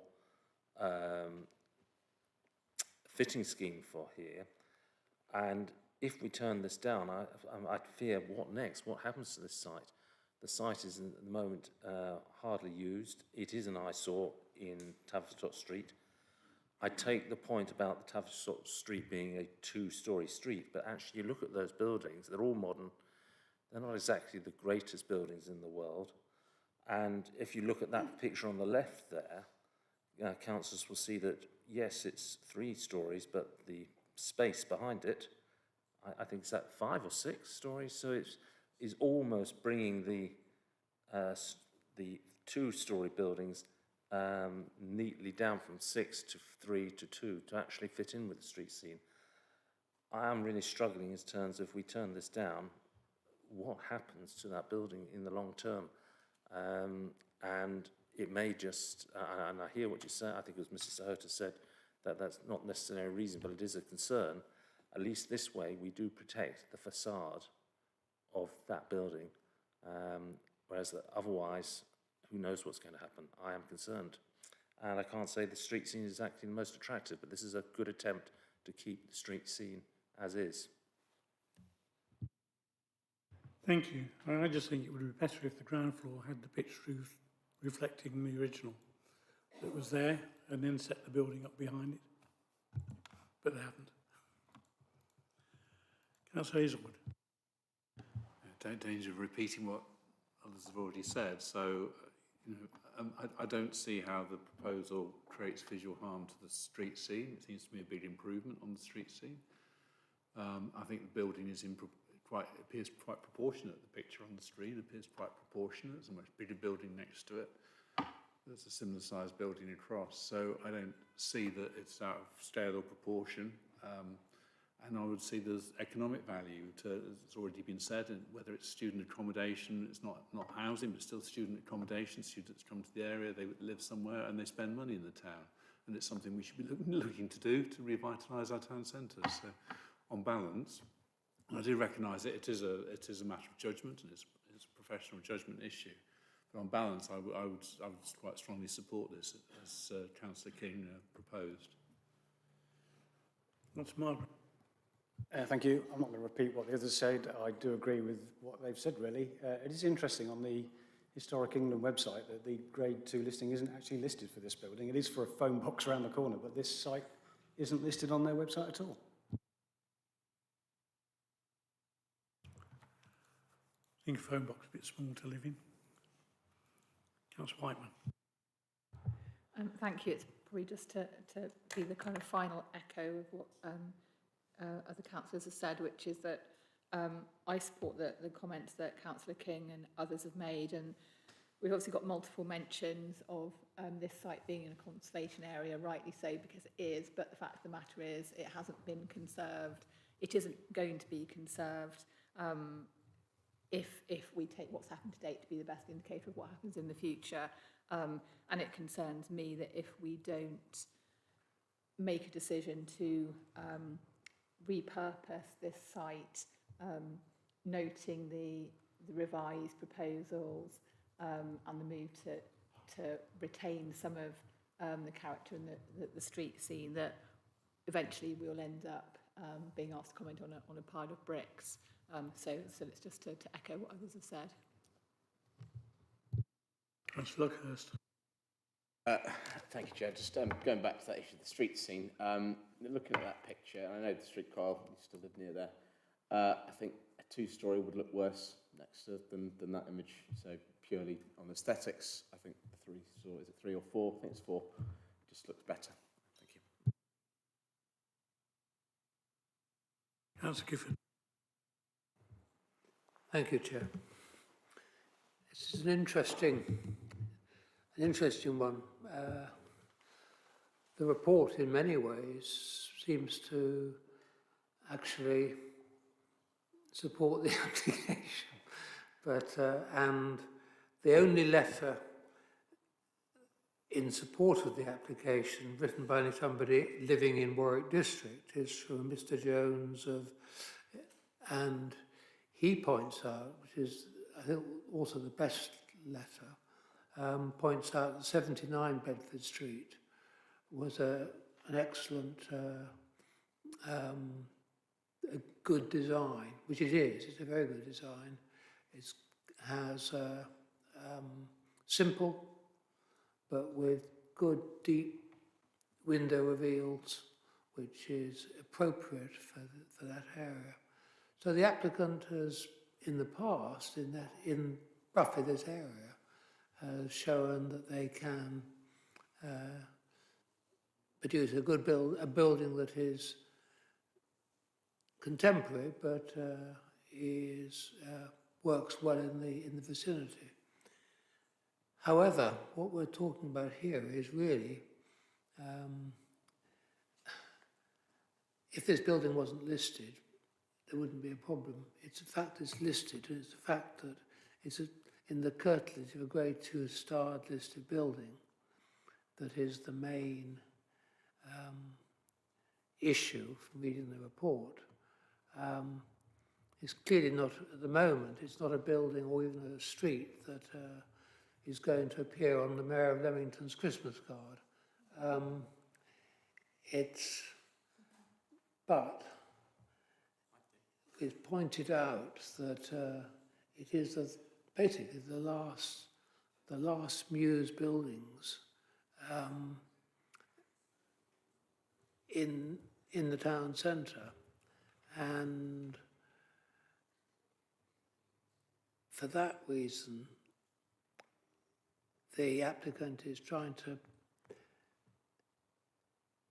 represent that by having the two-storey, the facade of the first 2 stories.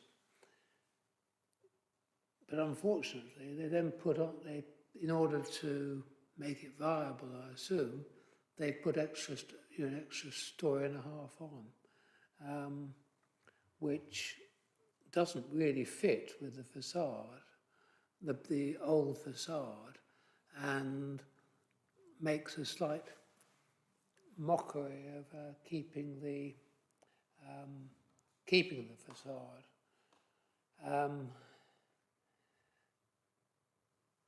I would agree with Councillor Phillips that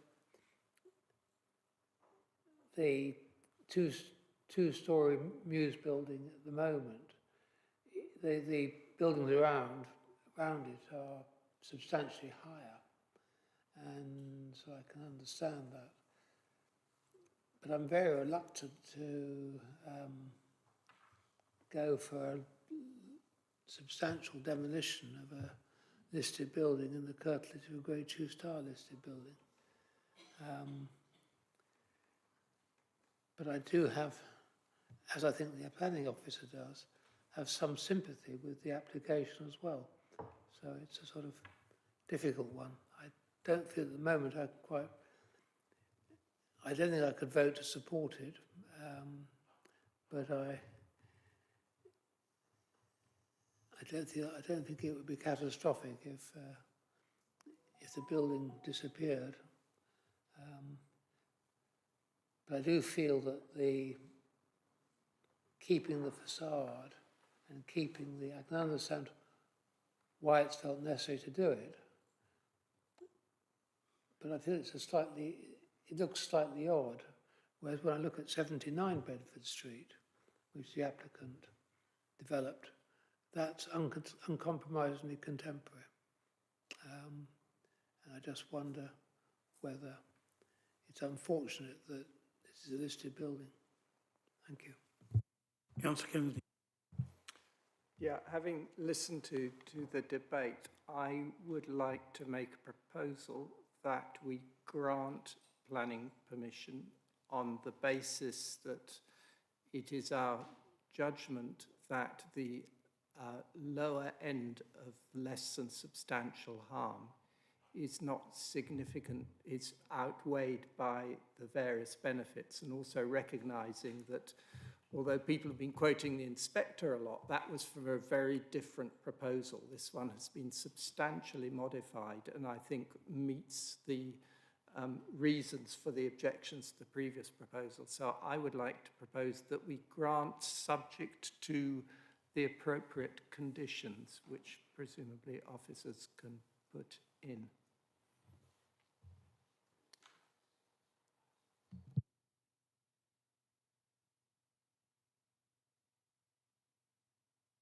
Chairman, do you wish to propose the list of building application as well? Because we need two proposals. Do we have to consider these at the same time? Or do we consider them separately? Because normally we've considered them as They separate. were presented together. They are separate items on the agenda. Yeah, they were at item 5 and 6, but I did say we'd take both. Okay, therefore, yes. If we're taking them together, I would say yes. If you didn't take listed building one, then you couldn't do it. I have proposals. Councillor Dixon. Yes, I'm prepared to second that.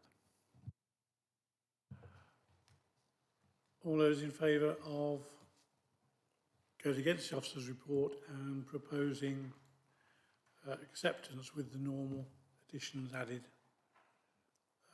conditions? Okay, I think that's fine. All those in favour, please show. Those against? That's 8 for, 2 against. So that is clearly carried. Thank you. And listed building. Don't forget listed building. So we'll take a vote on that as well. I guess it'll be the same. Those in favour of getting rid of the listed building, which is 8 or thereabouts. Those in favour of retaining it, 1. Okay. Thank you. Decisions made. That's 7:45. I'm prepared to move on to agenda item 10, because I think that would be reasonably quickly. So move on to agenda item 10, which is W/26/0226, 79 Home Farm Crescent, Whitnash. Thank you, Chair. Good evening, councillors. This application is at 79 Home Farm Crescent in Whitnash. The proposal is the proposed alterations to shopfront windows, doors and installation of roller shutter to shopfront. And the application is at committee due to officers' recommendation for refusal and Whitnash Town Council's support comments. We've got the site location plan with the site outlined in red. This forms part of a row of ground floor retail properties with residential flats above. There's also residential properties at the end of this off-street sort of car parking area. This does form a local retail centre. And here we have the aerial photo, so you can see from the surrounding streets it's predominantly residential with just this little allocation of retail located here. The existing frontage of the property with the proposed fenestration changes, so 2 large sections of glazing and a reduction from a double door to a single door. And then here we've got the roller shutter installation shown in the down position. And then to the side, we've got just a technical drawing that shows the roller shutter where it'll be stored up underneath this overhang. And then here's just a wider street scene. So this is the row of retail properties we've got here with the application located here. Existing street scene photos. The application property is this yellow one in the centre. And then one taken from the main road with a view of the retail properties and then the residential row at the end here. So there's no objection to the proposed changes to the shopfront fenestration. The alternatives to roller shutters have not been explored in accordance with the improvements to retail security guidance document. Proposed need for roller shutters has not been sufficiently justified by the applicant. The roller shutter would be out of character with the existing street scene and would be harmful to the street scene and visual amenity. It's therefore recommended for refusal. Thank you. Thank you. I have witnessed Town Council supporting Councillor Phelp. You have 3 minutes.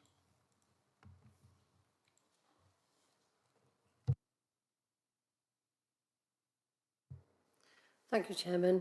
Good evening, councillors and officers. We've discussed this application twice at Whitnash Town Council planning meeting, and at both times there was a unanimous vote to support it. And I'll read out some of the reasons. I would like to point out of those 4 shops, there's a dog grooming shop, there's a laundrette, and there's a cafe. None of them are open more than a few hours each day.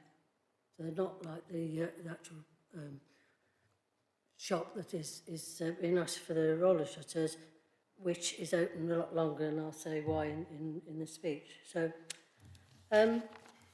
Whitnash Town Council would like to uphold our support of the installation of roller shutters at Home Farm Crescent. While we agree that in general, roller shutters are not aesthetically, difficult to say, pleasing and can add a negative ambience to an area, on our original consideration of the planning application, we considered the street scene and felt that as the store is open from 6 a.m. in the morning to 9 or 10 o'clock at night, 7 days a week, 365 days a year, there would be minimal impact during the daylight hours. It also felt that the other methods of adding security to the shop front may have a greater impact. The suggestion of the use of security film, while an interesting option, is unlikely to be of benefit in this application, as it only delays entry rather than preventing intruders, which is why the applicant wants to do it. He's had 2 break-ins so far, I believe. And we think it is unlikely that the applicant would consider installing a more expensive solution rather than opting for a more cost-effective security measure if they did not feel that it was warranted. We've had no complaints from residents about this proposal. In fact, I get more complaints about the car parking than anything else. So I hope you will consider that this is acceptable in this particular location. Thank you. Thank you, members.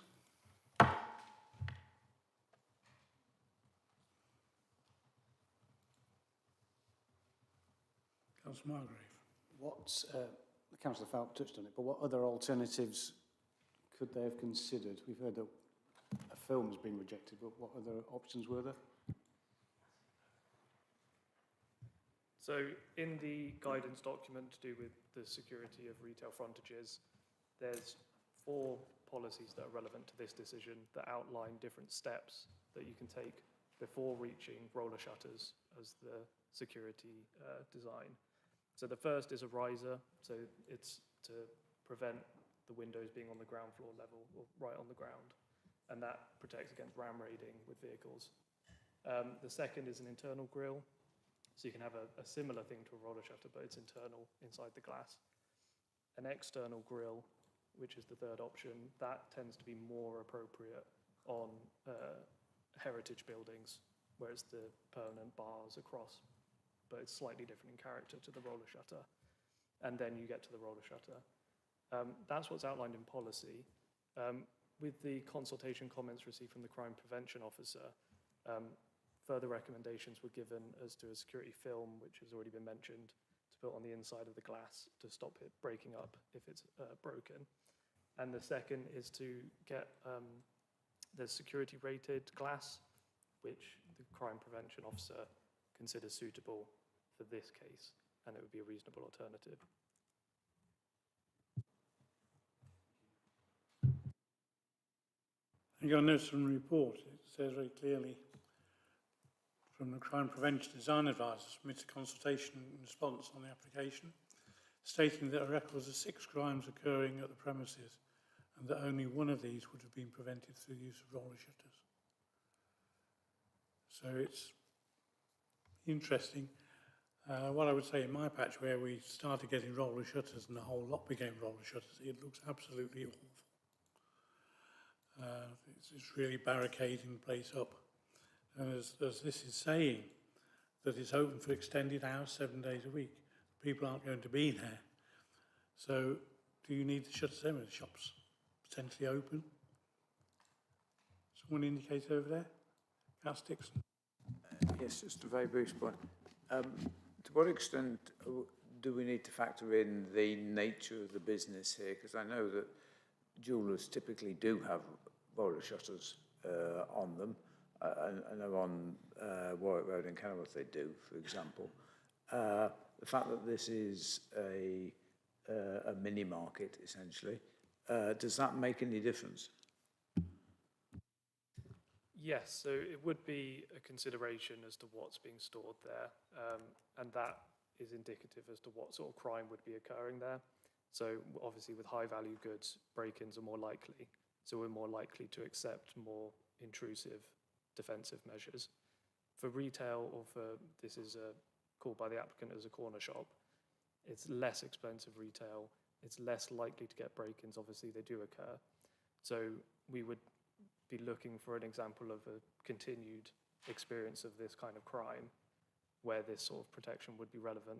And as the chairman said, there's only one example that we've got where this would be prevented, and we don't think that's sufficient to justify this intrusive design.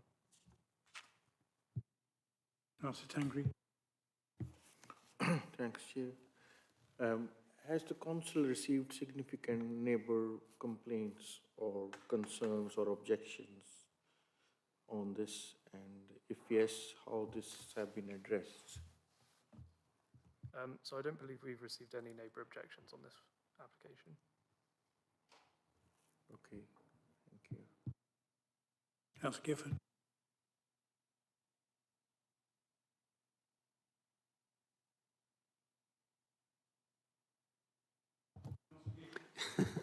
Fine. I think that the basics of this are on page 4, where the officer says it is therefore considered the alternative methods of increasing security recommended have not been accepted or implemented by the applicant, nor has justification been provided which would detail why less visually intrusive or impactful measures would be insufficient. It is therefore considered that the proposed development will introduce a security design element that has the most detrimental effect on the character of the street scene and the visual amenity. It is not considered the implementation of such intrusive measures has been reasonably justified through the value of merchandise, existing or historic levels of crime, or through the exploration and dismissal of less intrusive measures.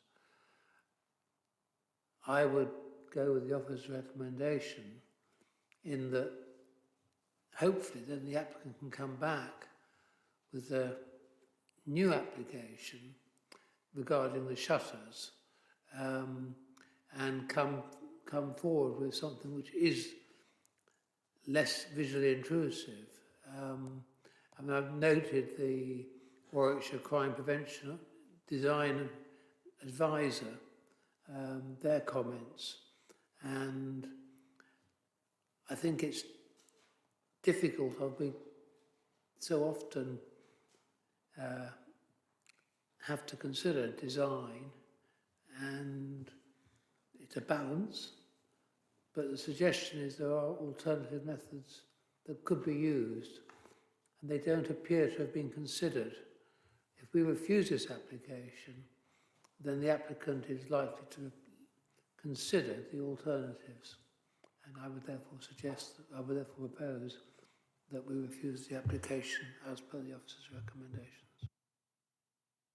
Thank you, Councillor White. Thank you. I know this area quite well because my daughter goes to an art class in one of the neighbouring houses fortnightly, so I spend quite a lot of time sitting outside in my car. So I just want to make a few comments. First one being that at present this is obviously a viable business and probably possibly something of a sort of community hub, which is really important in an area like Whitnash. We're told in the report that the application property has seen previous break-in attempts and successes. which might mean if sufficient security measures aren't permitted and implemented, that it no longer becomes a viable business and then no longer forms part of a community hub. I note also that the report says there are no other examples of solid external security shutters in the street scene, but presumably the neighbouring types of shops, I think there's a dog groomers and a dry cleaners, aren't subject to the same sort of volume or type of shoplifting attempts that the application property is. So perhaps we wouldn't expect to see examples of security shutters along that same row of shops. And I think my final point is that we've got on paper and policy reasons to refuse this application, but in practice I don't think anyone who has been consulted or brought forward a point of view has objected, including the police, the public, and of course the town council is supporting, and of course no complaints from residents, including that small terrace of 4 houses which immediately looks onto that parade of shops, and would see a shutter in operation during the hours that the shop is closed, which we've been told is a relatively small portion of the day, and for the majority of the year would probably be after dark anyway. So from my perspective, I wouldn't feel able to support the recommendation for those reasons. Those are my comments. Thank you. Thank you. I have a proposal to accept the officer's report. Councillor Phillips. Yes, I'd like to second Councillor Gifford's proposal. I'm very disappointed that I've always regarded Whitnash as a very nice town, and it's what concerns me here is fact what the comments you made, Councillor Bowe. Once you start one property, is it starting down a slippery slope, and suddenly in 5 years' time, all the properties have these grills in front of them. I think, and then Councillor Gifford made exactly the points I wanted to make about the officer's report. So I'm not going to repeat what Councillor Gifford said, other than say I support his words, and I'm happy to second that we refuse. Thank you. I have proposed and seconded to refuse in line with the officer's recommendations. All those in favour of refusal, please show.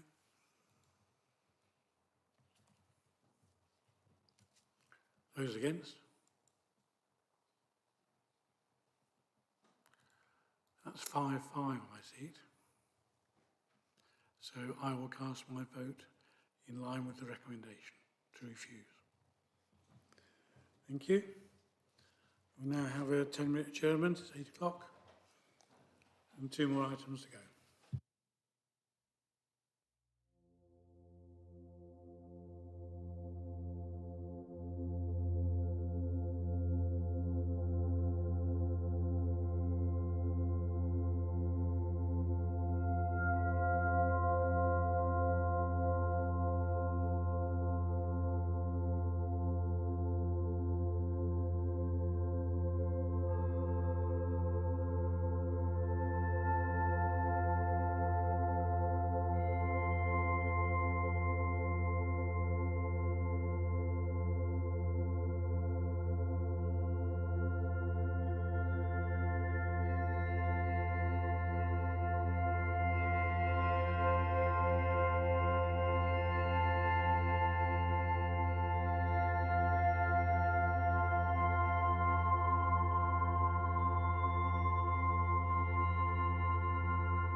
Thank you. Now move on to agenda item 7, which is W/24/1438, LD Shires Retail Park, Tatchell Park Drive, Warwick. Thank you, Chairman.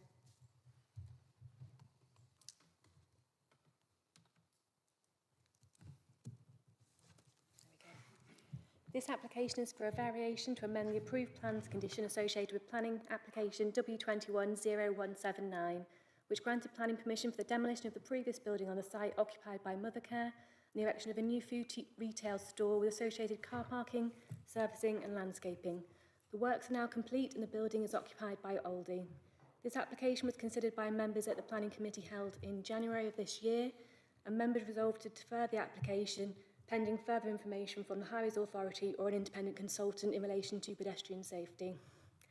Since this time, a statement has been received from Aldi's Health and Safety Manager, and a revised plan has been received which removes a painted footpath within the car park area as previously proposed. This was sent out for a 14-day reconsultation to members, the Town Councils, neighbours and the Highways Authority. The original planning permission has been subject to 2 earlier variation of condition applications, W220450, which granted planning permission to amend the BREEAM requirements, and application W220730, which granted the inclusion of an Armco barrier, substation and amended cycle storage location. This current application includes the changes from the 2022 variation of condition applications to consolidate these for clarity. However, these elements have got planning permission in their own right from the previous applications. As part of this current application, the proposal seeks to amend the Queensway access to remove the barrier which restricts access to deliveries only, and the proposal seeks to amend the highways arrangements through the introduction of a new footway and a new speed limit within the car park with painted signs. This application has been triggered to be considered at Planning Committee due to the number of objections received. This slide shows the application site outlined in red, just here. It's outlined to the southwest of Leamington Spa and within the built-up area boundary, and comprises of the existing retail building, which is just here, and shared car parking with the other unit just shown here, with current access points from Tatchbrook Park Drive just here, and from Queensway for delivery vehicles to the north just here. The Leamington Retail Park lies to the southwest of the site, just over here, and connects to the A452 to the west, which forms part of one of the main routes coming into Royal Leamington Spa to the motorway. The closest neighbouring properties lie to the east and north of the site, see just in this location here. And to the north, opposite lies McDonald's, you can see just in this location here. The site adjacent was a former Aldi site, has been granted planning permission for a new B8 storage building as part of planning permission W241753, which is this site here. Works have now commenced and the former Aldi building has now been demolished. This slide shows an aerial image of the application site with the approximate location outlined in red. The A452 is visible to the west of the site with the roundabout you can see just here. These roundabouts have recently been upgraded to increase capacity as part of Warwickshire County Council Works WCC3. And these works were completed in September 2025. And these include works along Queensway, including the Queensway access to the site, which is just here. Ford's Fields and McDonald's you can see just to the north, and to the southwest, the Leamington Shopping Park, just here. This slide shows the approved site plan for the original planning permission W210179. The original cycle storage can be seen just here, outlined in orange, and you can see the existing access point here and the second access point here for customers. This slide shows the approved site plan for W220703, which approved the repositioning of the cycle storage, which you can see just here, a new Armco barrier, which you can see just here, and a substation, which is just in this location here. This slide shows proposed elevations for information which remain unchanged as part of the proposal. And this slide shows the Armco barrier approved plans just here, and it in situ in this photograph, and just here. And then you can see in this location the updated cycle location as part of the works from the 2022 application. This slide shows the superseded plan, which members considered in January of this year, where you had access changes here, the barrier to be removed, and the pedestrian footway that was painted or proposed to be painted through the application site across to the store. On this plan, you can also see the Armco barrier, the cycle storage as part of the 2022 application, and the substation. This slide shows the revisions proposed as part of the most up-to-date revisions to the scheme. We have the access changes, the barriers to be removed, and we've got slow painted on the car park just here. And throughout the car park, it's recommended to be 5 miles per hour with, if you can see just in these locations here, speed limits proposed to be painted on the car park ground. There are no other changes compared to the earlier scheme members considered in January. This slide shows a highways works plan. The changes identified in red fall within the extent of the public highway. These works have been completed by Warwickshire County Council as part of the improvement work to WCC3. The development proposes to extend the footway into the site. 2 metre width footway is shown, but condition 19 has been worded to increase that to 3 metres wide in line with the Highways Authority recommendations. And that will then connect into the site. This shows an aerial image looking across the site from Queensway. So this is the access currently for deliveries at the moment. And then going into the site, you can see Aldi just here, and the other access to the roundabout just here. This slide shows a number of photographs taken from Queensway. This is the application site access for deliveries at the moment. Just looking into the site. Then the bottom left, you've got McDonald's on the left-hand side and the site access just here. And the bottom right is just focusing on the site access from Queensway. This photograph is taken from Queensway, and you can see the barrier just here and the access into the site with the building just behind. A couple more photographs just stepping into the site. The barrier is just here, and the application building just here. And this photograph is looking back towards Queensway with the barrier visible just here. This slide shows a photograph taken from Tatchbrook Park Drive, looking into the car park, and you can see the barrier just here. This is the existing access at the moment for customers. And then a couple of photographs just showing the building and the wider car parking area within the application site. This application seeks to vary the approved plans of the 2021 Planning Permission to make changes to the access arrangements from Queensway to allow for both customer and delivery vehicles from Queensway for pedestrian and vehicle access. Officers are satisfied the development will fall within the operative part of the Planning Permission and the scope of the use granted, and subject to condition and notes, officers do not consider the proposal will give rise to any highway safety harm having regard to the relevant policies or any other material considerations having regard to the development plan. It is therefore recommended that planning permission be granted. Thank you. Thank you. Members will remember this from a while ago, I think.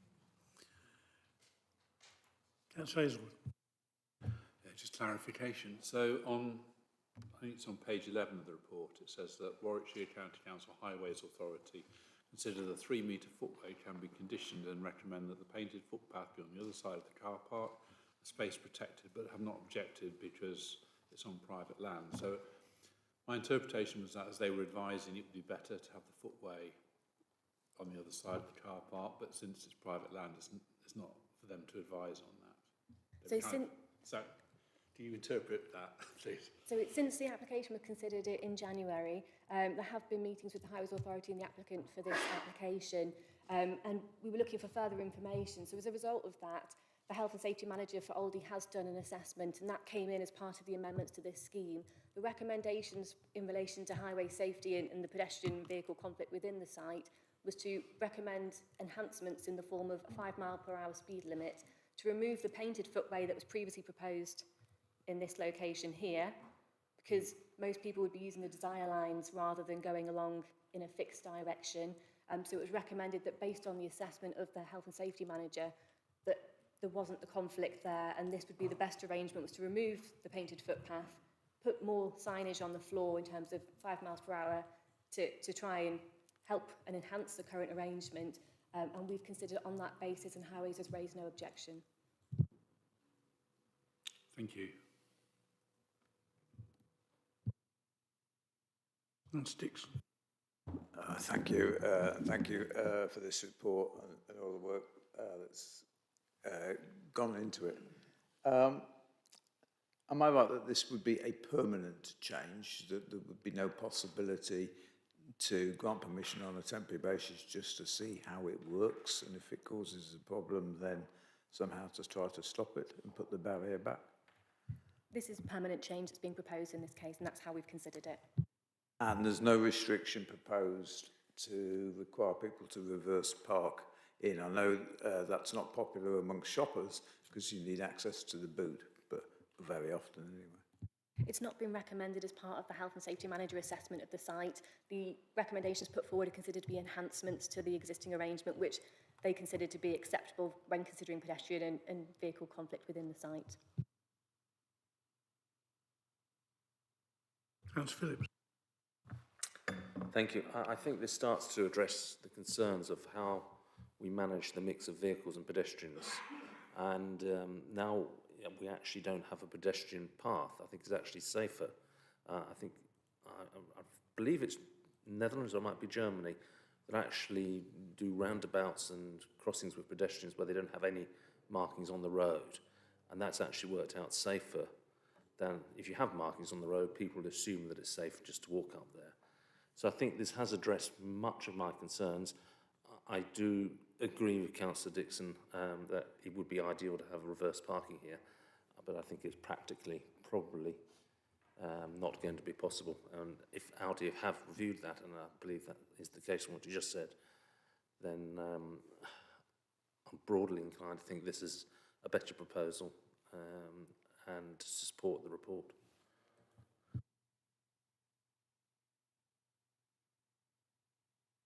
Councillor Kennedy.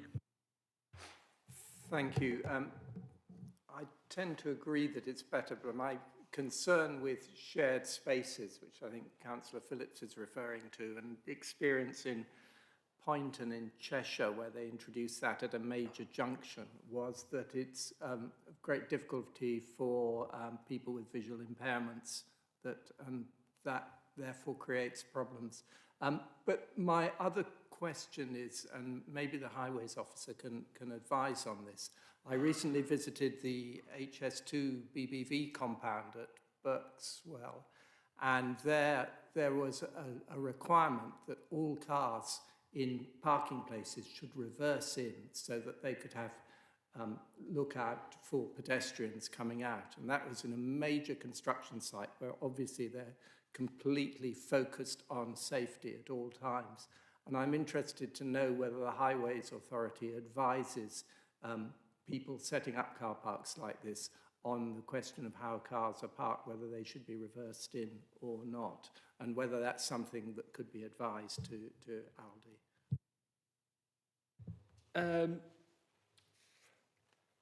I mean, I have not personally seen it anywhere being implemented, so I'm not sure how well it would work. Any conditions that we put on a planning application have to be reasonable and enforceable.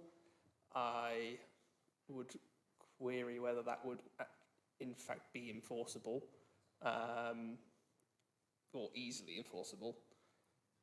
I understand the reasoning in terms of your reverse park. It is easier to see in terms of pedestrian visibility. I think it will depend on exactly where pedestrians are, and I think as the Aldi Health and Safety Officer mentioned in their report, people usually ultimately find the most direct route, and when people, this sort of layout is very common both within Warwickshire and throughout the UK, and I think people usually appreciate that and take a bit more care. It's something that members could look at recommending, but it's not a recommendation that I would probably advise. Thank you. That's just interesting to know, and interesting that a major construction company like BBV takes that very seriously when they set out their car parks. Yes, but you don't go shopping, put a week shopping in the... they don't put a week shopping in the back, in the front of the car. You can't access the boot if you're reverse parking. That's the problem. I think, this is a side, an irrelevance to this actual permission, but yeah. Yeah, I think if you see how this is working compared to the retail park opposite, which is basically park any way you like, that seems to work and not cause a lot of problems. have to be careful reversing back out, but it slows everything down. So I can see it working. Councillor Phillips. Yes, and really just in response to Councillor Kennedy, I worked on a warehouse site in an industrial company where we had a rural reverse park. The difference, and again, HS2, and the difference between here, Audi, i.e., and those companies, is that the companies could enforce, and certainly reception used to enforce. If you parked your car the wrong way round, you were rung up and say, please go and put your car the right way round. That's the difference with Aldi. I think there won't be any way that it can be enforced. I think as the officer said a moment ago. So I have a lot of sympathy with the idea of reverse parking because it is safer, but I don't see how we enforce it.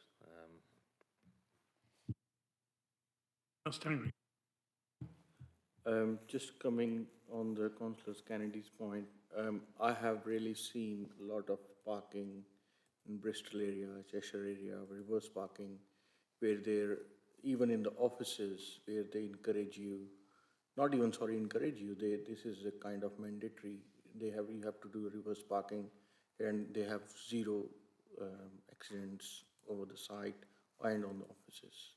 Just letting you know. Yes, this is a retail site, not offices. Anyone else? Proposal. Councillor Dixon.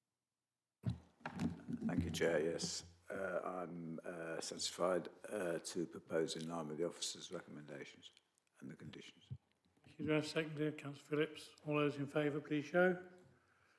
That's unanimous, clearly carried. Thank you.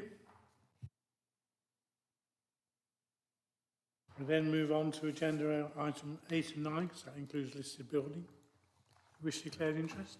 Yes, I just realised I should have declared an interest because I'm a member of the Barford JPC. I don't participate in the planning meeting, so I haven't any idea what their comments were on this, but I think it's better to declare that I am a JPC member. So agenda item 8 and 9, W/25/018 and 1020, listed building, Glebe Hotel, Church Street, Barford. Thank you, Chair. The application for members this evening is at the Glebe Hotel, Church Street, Barford. The application seeks a change of use of the former hotel, use class C1, to a single dwelling house, use class C3. Works include the demolition and erection of a single-storey side extension, other associated works and landscaping. The application has been brought to committee due to the number of objections received. Here is a site outlined in red. The application area relates to the former Glebe Hotel, a Grade 2 listed building within the Barford Conservation Area. The area image shown shows the extent of the land within the Glebe ownership. As you can see, it is a predominantly residential area with vehicle parking to the site's frontage, as well as a large cedar tree to the frontage. Here's a proposed site plan showing the extent of the works. As you can see to the north of the site, the extent of the proposed single-storey side extension. Vehicle parking still to the front, along with landscaping and additional tree planting.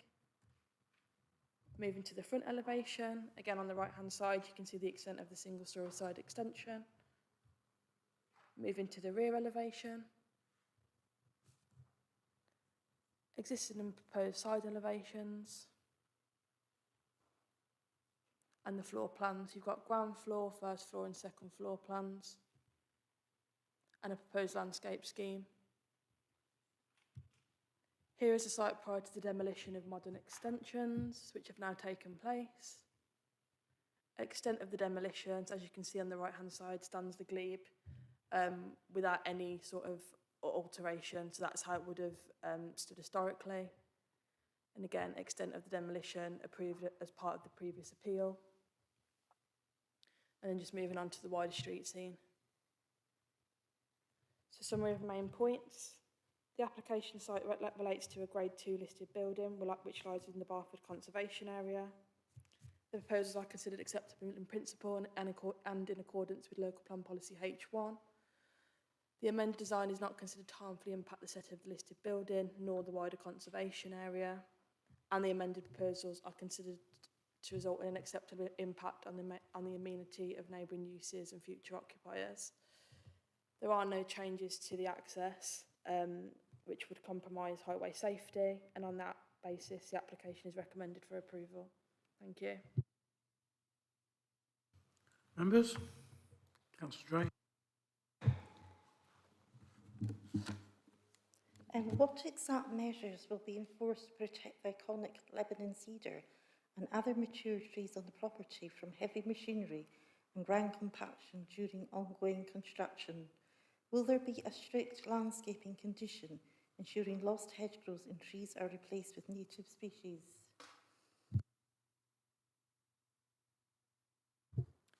So in terms of the replacement tree planting, that has been conditioned as suggested by the tree officer, and the landscape plan does form part of the plans condition, which is condition 2. So in that case, it will need to be complied with.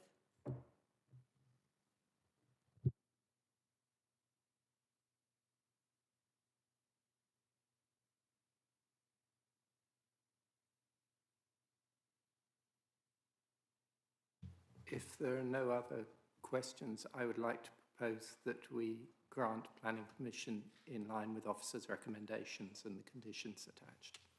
Thank you. Proposer, Councillor Gifford. I'm happy to second that. Thank you. Anyone else wish to speak? Then move to the vote. All those in favour of the officer's recommendation, please show. That's clearly carried, unanimous. And listed building consent, same again. In line with officer's recommendations. Thank you. Always catches you out, listed building consent. Now move on to other matters, which is the appeal report.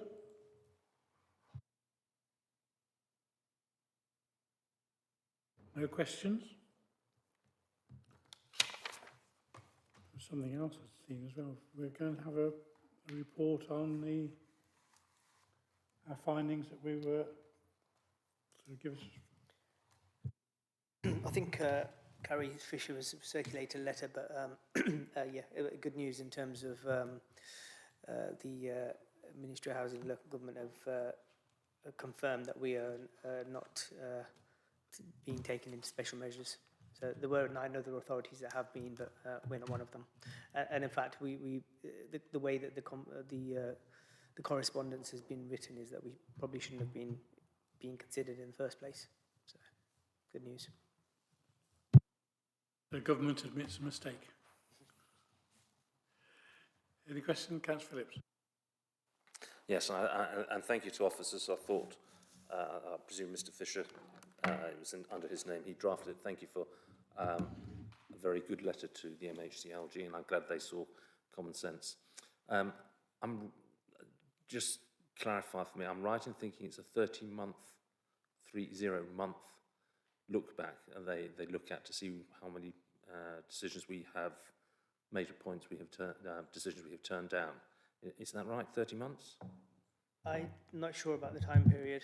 Okay, the question then, whatever the time period, doesn't really matter. That means it's going to be rolling forward, month by month by month. Have we done the calculation to see, if it's say 30 months, that takes us back to end of 2023, and we roll forward 2 or 3 or 4 months, will we suddenly find ourselves in trouble because certain applications have dropped out where certain applications haven't yet dropped out, and we may be over 10% again, accidentally, simply because of historic decisions? I don't know the answer. I know Gary Fisher keeps a close eye and monitors it, you know, in the same time frame that the government does. So he hasn't indicated that is the case. If I may propose, Councillor Bode, that we ask Mr Fisher to compile a month-by-month moving average timeline, so we can be sure that we're on the right side of the government's policy. Sorry, Chairman, just say at the top of the report, the headline gives the current numbers. Yeah, that's 9 point whatever it was, the current numbers. Yeah, but when we meet in July, it may be an application has dropped off from January 23 or 24, which may have changed those numbers. And it's looking at what the rolling path is. That's what I'm suggesting we request Mr. Fisher to do. I'll have a chat with him, see what we can do, and see what difference it makes when they change how we do planning. It's due September, which we'll find out about a bit later on. Okay, any other questions? Everyone happy? The business is now finished, so I declare the meeting closed. Thank you for your attendance.